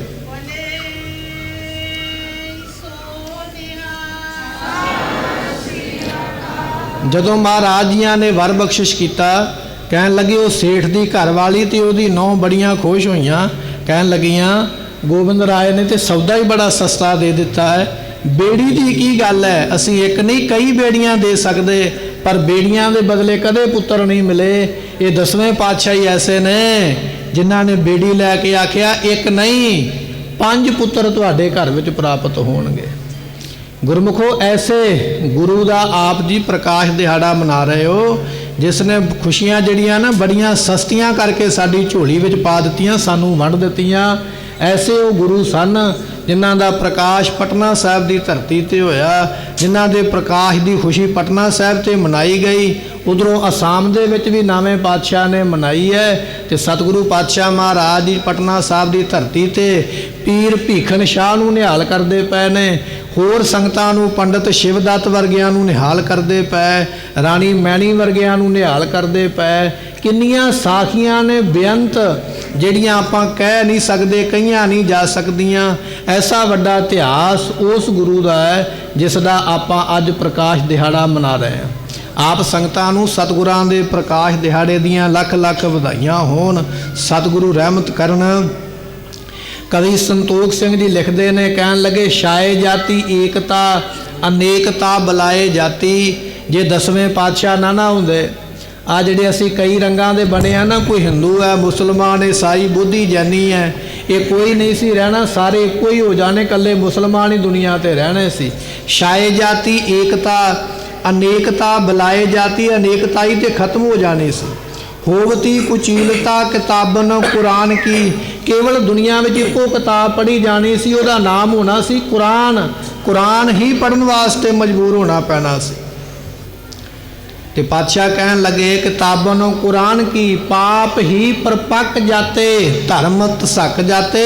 ਦੁਨੀਆ ਤੇ ਪਾਪ ਹੀ ਪਾਪ ਹੋ ਜਾਣਾ ਸੀ, ਧਰਮ ਤੇ ਧਰਤੀ ਵਿੱਚ ਗੱਡਿਆ ਜਾਣਾ ਸੀ, ਖਤਮ ਹੋ ਜਾਣਾ ਸੀ। ਧਰਮ ਤਸਕ ਜਾਤੇ ਵਰਨ ਗਰਕ ਜਾਤੇ ਸਹਿਤ ਵਿਧਾਨ ਕੀ। ਇਹ ਜਿਹੜੇ ਚਾਰ ਵਰਨ ਨੇ ਨਾ, ਹਿੰਦੂ ਖੱਤਰੀ ਬ੍ਰਾਹਮਣ ਸ਼ੂਦਰ ਤੇ ਵੈਸ, ਇਹ ਸਾਰੇ ਵਰਨ ਸ਼ਰਨ ਸਾਰੇ ਖਤਮ ਹੋ ਜਾਣੇ ਸਨ। ਸ੍ਰੀ ਗੁਰੂ ਗੋਬਿੰਦ ਸਿੰਘ ਪਾਵਨ ਪਰਮ ਸੂਰ ਮੂਰਤ ਨਾ ਹੋਤੀ ਜੋ ਪੈ ਕਰੁਣਾ ਨਿਧਾਨ ਕੀ। ਜੇ ਕਿਰਪਾ ਦੇ ਸਰੂਪ ਦਸਵੇਂ ਪਾਤਸ਼ਾਹ ਦੀ ਆਪ ਨਾ ਆਉਂਦੇ ਦੁਨੀਆ ਵਿੱਚ ਸੰਸਾਰ ਵਿੱਚ, ਤੇ ਗੁਰਮੁਖੋ ਇਹ ਕੁਝ ਨਹੀਂ ਸੀ ਹੋਣਾ। ਨਾ ਮੰਦਰ, ਨਾ ਅਨੇਕ ਧਰਮ ਤੇ ਨਾ ਅਨੇਕਤਾ ਹੀ ਬਿਲਕੁਲ ਖਤਮ ਹੋ ਜਾਣਾ ਸੀ। ਜੇ ਅਸੀਂ ਅਨੇਕ ਰੂਪਾਂ ਦੇ ਵਿੱਚ ਹਾਂ, ਅਨੇਕ ਮਤਾਂ ਦੇ ਵਿੱਚ ਅੱਜ ਦੁਨੀਆ ਜਿਉਂਦੀ ਪਈ ਹੈ, ਇਹ ਕੇਵਲ ਤੇ ਕੇਵਲ ਦਸਵੇਂ ਪਾਤਸ਼ਾਹ ਦੇ ਕਰਕੇ, ਜਿਨ੍ਹਾਂ ਨੇ ਧਰਮ ਦੀ ਰੱਖਿਆ ਵਾਸਤੇ ਪਿਤਾ ਦਾ ਬਲੀਦਾਨ ਦਿੱਤਾ, ਸਾਡੀ ਰੱਖਿਆ ਵਾਸਤੇ ਆਪਣੇ ਪੁੱਤਰਾਂ ਦਾ ਬਲੀਦਾਨ ਦਿੱਤਾ। ਐਸੇ ਗੁਰੂ ਦੀ ਕਮਾਈ ਨੂੰ ਯਾਦ ਕਰਕੇ ਇੱਕ ਵਾਰੀ ਆਖੀਏ ਸਤਨਾਮ ਸ੍ਰੀ ਵਾਹਿਗੁਰੂ। ਕਦੇ ਭੁਲੇਖੇ ਵਿੱਚ ਨਾ ਪਿਆ ਕਰੋ ਕਿ ਦੁਨੀਆ ਦਾ ਬੰਦਾ ਸਾਨੂੰ ਚਾਰ ਗੱਲਾਂ ਸੁਣਾਵੇ ਤੇ ਅਸੀਂ ਆਪਣਾ ਧਰਮ ਛੱਡ ਕੇ ਉਹਨਾਂ ਦੇ ਮਗਰ ਲੱਗ ਜਾਂਦੇ ਆ। ਜਿੰਨੀਆਂ ਕੁਰਬਾਨੀਆਂ ਸਾਡੇ ਗੁਰੂ ਨੇ ਜਾਂ ਪਰਿਵਾਰ ਨੇ ਕੀਤੀਆਂ ਗੁਰੂ ਦੇ ਨੇ, ਇੰਨੀਆਂ ਕੁਰਬਾਨੀਆਂ ਕਿਸੇ ਪੈਗੰਬਰ ਦੇ ਕਿਸੇ ਪਰਿਵਾਰ ਨੇ ਕੋਈ ਨਹੀਂ ਕੀਤੀਆਂ। ਸਾਨੂੰ ਦੁਨੀਆ ਦਾ ਨਿੱਕਾ ਜਿਹਾ ਲਾਲਚ ਦਿੱਤਾ ਜਾਂਦਾ ਵੀ ਤੁਹਾਡੇ ਬੱਚੇ ਪੜ੍ਹਾ ਦਿਆਂਗੇ, ਘਰ ਬਣਾ ਦਿਆਂਗੇ, ਤੁਹਾਡੀ ਬਿਮਾਰੀ ਠੀਕ ਹੋ ਜਾਏਗੀ। ਅਸੀਂ ਝੱਟ ਹੀ ਆਪਣੇ ਗੁਰੂ ਨੂੰ ਛੱਡ ਕੇ ਉਹਨਾਂ ਪਖੰਡੀਆਂ ਦੇ ਵੱਲ ਚਲੇ ਜਾਂਦੇ। ਐਸਾ ਕਰਮ ਕਦੇ ਨਹੀਂ ਕਰਨਾ। ਆਪਣੇ ਗੁਰੂ ਦੀ ਕੁਰਬਾਨੀ ਨੂੰ, ਸਿੱਖਿਆ ਨੂੰ ਹਮੇਸ਼ਾ ਯਾਦ ਰੱਖਣਾ। ਜਿਸ ਘਰ ਦੇ ਵਿੱਚ ਅੰਮ੍ਰਿਤ ਵੇਲੇ ਜਪਜੀ ਸਾਹਿਬ ਦਾ ਪਾਠ ਹੁੰਦਾ, ਘਰ ਦਾ ਅੰਮ੍ਰਿਤ ਵੇਲਾ ਜਪਜੀ ਸਾਹਿਬ ਦੇ ਪਾਠ ਨਾਲ ਸ਼ੁਰੂ ਹੁੰਦਾ ਹੈ ਨਾ, ਉੱਥੇ ਗੁਰੂ ਨਾਨਕ ਸਾਹਿਬ ਪਾਤਸ਼ਾਹ ਜੀ ਆਪ ਨਿਵਾਸ ਕਰਕੇ ਬਖਸ਼ਿਸ਼ਾਂ ਕਰਦੇ ਨੇ, ਕਦੇ ਘਾਟਾ ਨਹੀਂ ਉੱਥੇ ਰਹਿਣ ਦਿੰਦੇ। ਬੋਲੇ ਸੋ ਨਿਹਾਲ। ਪਰ ਇਹ ਸਾਡੇ ਵਿੱਚ ਊਣਤਾਈ ਹੈ ਵੀ ਗੁਰਬਾਣੀ ਅਸੀਂ ਪੜ੍ਹਦੇ ਨਹੀਂ, ਅੰਮ੍ਰਿਤ ਵੇਲਾ ਸਾਂਭਦੇ ਨਹੀਂ, ਤੇ ਜਿਹੜੇ ਦੁੱਖਾਂ ਨੂੰ ਦੂਰ ਕਰਨ ਵਾਸਤੇ ਤੇ ਸੁੱਖ ਲੱਭਣ ਵਾਸਤੇ ਥਾਵਾਂ ਥਾਵਾਂ ਤੇ ਦੌੜੇ ਫਿਰਦੇ ਆ। ਇਸ ਕਰਮ ਤੋਂ ਅਸੀਂ ਬਚਣਾ ਹੈ ਅਤੇ ਗੁਰੂ ਪਾਤਸ਼ਾਹ ਦੇ ਚਰਨਾਂ ਦੇ ਨਾਲ ਜੁੜ ਕੇ ਆਪ ਸੰਗਤਾਂ ਅੰਮ੍ਰਿਤ ਛਕ ਕੇ ਗੁਰੂ ਵਾਲੇ ਬਣੋ, ਤਾਂ ਕਿ ਜਿਸ ਗੁਰੂ ਨੇ ਸਾਡੇ ਵਾਸਤੇ ਕੁਰਬਾਨੀ ਕੀਤੀ ਹੈ ਅਸੀਂ ਅੰਮ੍ਰਿਤ ਛਕ ਕੇ ਉਹਦੇ ਦਰ ਤੇ, ਉਹਦੇ ਦਰਵਾਜ਼ੇ ਤੇ ਪ੍ਰਵਾਨ ਹੋਈਏ। ਗੁਰੂ ਰਹਿਮਤ ਕਰੇ, ਸਾਡਾ ਭਲਾ ਹੋਵੇ। ਜਿੰਨੇ ਬਚਨ ਅਸੀਂ ਸਰਵਣ ਕੀਤੇ ਨੇ ਸਾਡੇ ਝੋਲੀ ਪੈ ਜਾਣ, ਸਾਡਾ ਜਨਮ ਤੇ ਜੀਵਨ ਦੋਨੇ ਸਫਲੇ ਹੋ ਜਾਣ। ਭੁੱਲਾਂ ਚੁੱਕਾਂ ਦੀ ਮੁਆਫੀ ਗੁਰੂ ਰਹਿਮਤ ਕਰੇ। ਉਪਦੇਸ਼ ਗੁਰੂ ਦਾ ਹੈ, ਆਪ ਸੰਗਤਾਂ ਨੇ ਹਿਰਦੇ ਵਿੱਚ ਵਸਾਉਣਾ। ਸੋ ਬੇਨਤੀ ਹੈ ਆਪ ਸੰਗਤਾਂ ਦੇ ਚਰਨਾਂ ਵਿੱਚ ਕਿ ਜੋ ਆਪਾਂ ਕਥਾ ਅੱਜ ਸਰਵਣ ਕਰ ਰਹੇ ਹਾਂ, ਜਾਂ ਆਪਾਂ ਸਵੇਰੇ ਲੜੀਵਾਰ ਗੁਰਬਾਣੀ ਦੀ ਕਥਾ ਹੁੰਦੀ ਹੈ, ਸ਼ਾਮ ਨੂੰ ਇਤਿਹਾਸ ਦੀ ਕਥਾ ਹੁੰਦੀ ਹੈ, ਉਹ ਗੁਰਦੁਆਰਾ ਸਾਹਿਬ ਤੋਂ ਚੈਨਲ ਤੇ ਪਾਈ ਜਾਂਦੀ ਹੈ। ਆਪ ਸੰਗਤਾਂ ਘਰ ਵਿੱਚ ਬੈਠ ਕੇ ਸਰਵਣ ਕਰ ਸਕਦੇ ਹੋ। ਚੈਨਲ ਦਾ ਨਾਮ ਹੈ ਸਭ ਤੇ ਉੱਤਮ ਹਰ ਕੀ ਕਥਾ, ਜੋ ਸੁਖਮਨੀ ਸਾਹਿਬ ਦਾ ਆਪਾਂ ਪਾਠ ਕਰਦੇ ਹਾਂ। ਸੁਖਮਨੀ ਸਾਹਿਬ ਦੀ ਬਾਣੀ ਦੀ ਇਹ ਪੰਕਤੀ ਹੈ। ਇਸ ਪੰਕਤੀ ਦੇ ਉੱਪਰ ਚੈਨਲ ਦਾ ਨਾਮ ਹੈ। ਆਪ ਸੰਗਤਾਂ ਚੈਨਲ ਦੇ ਉੱਪਰ ਸਵੇਰੇ ਸ਼ਾਮ ਦੋਨੇ ਟਾਈਮ ਜੋ ਕਥਾ ਗੁਰਦੁਆਰਾ ਸਾਹਿਬ ਦੇ ਵਿੱਚ ਹੋ ਰਹੀ ਹੈ ਸਰਵਣ ਕਰ ਸਕਦੇ ਹੋ।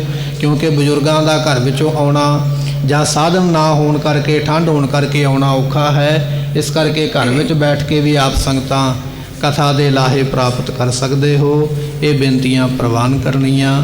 ਵਾਹਿਗੁਰੂ ਜੀ ਕਾ ਖਾਲਸਾ, ਵਾਹਿਗੁਰੂ ਜੀ ਕੀ ਫਤਿਹ। ਵਾਹਿਗੁਰੂ ਜੀ ਕਾ ਖਾਲਸਾ,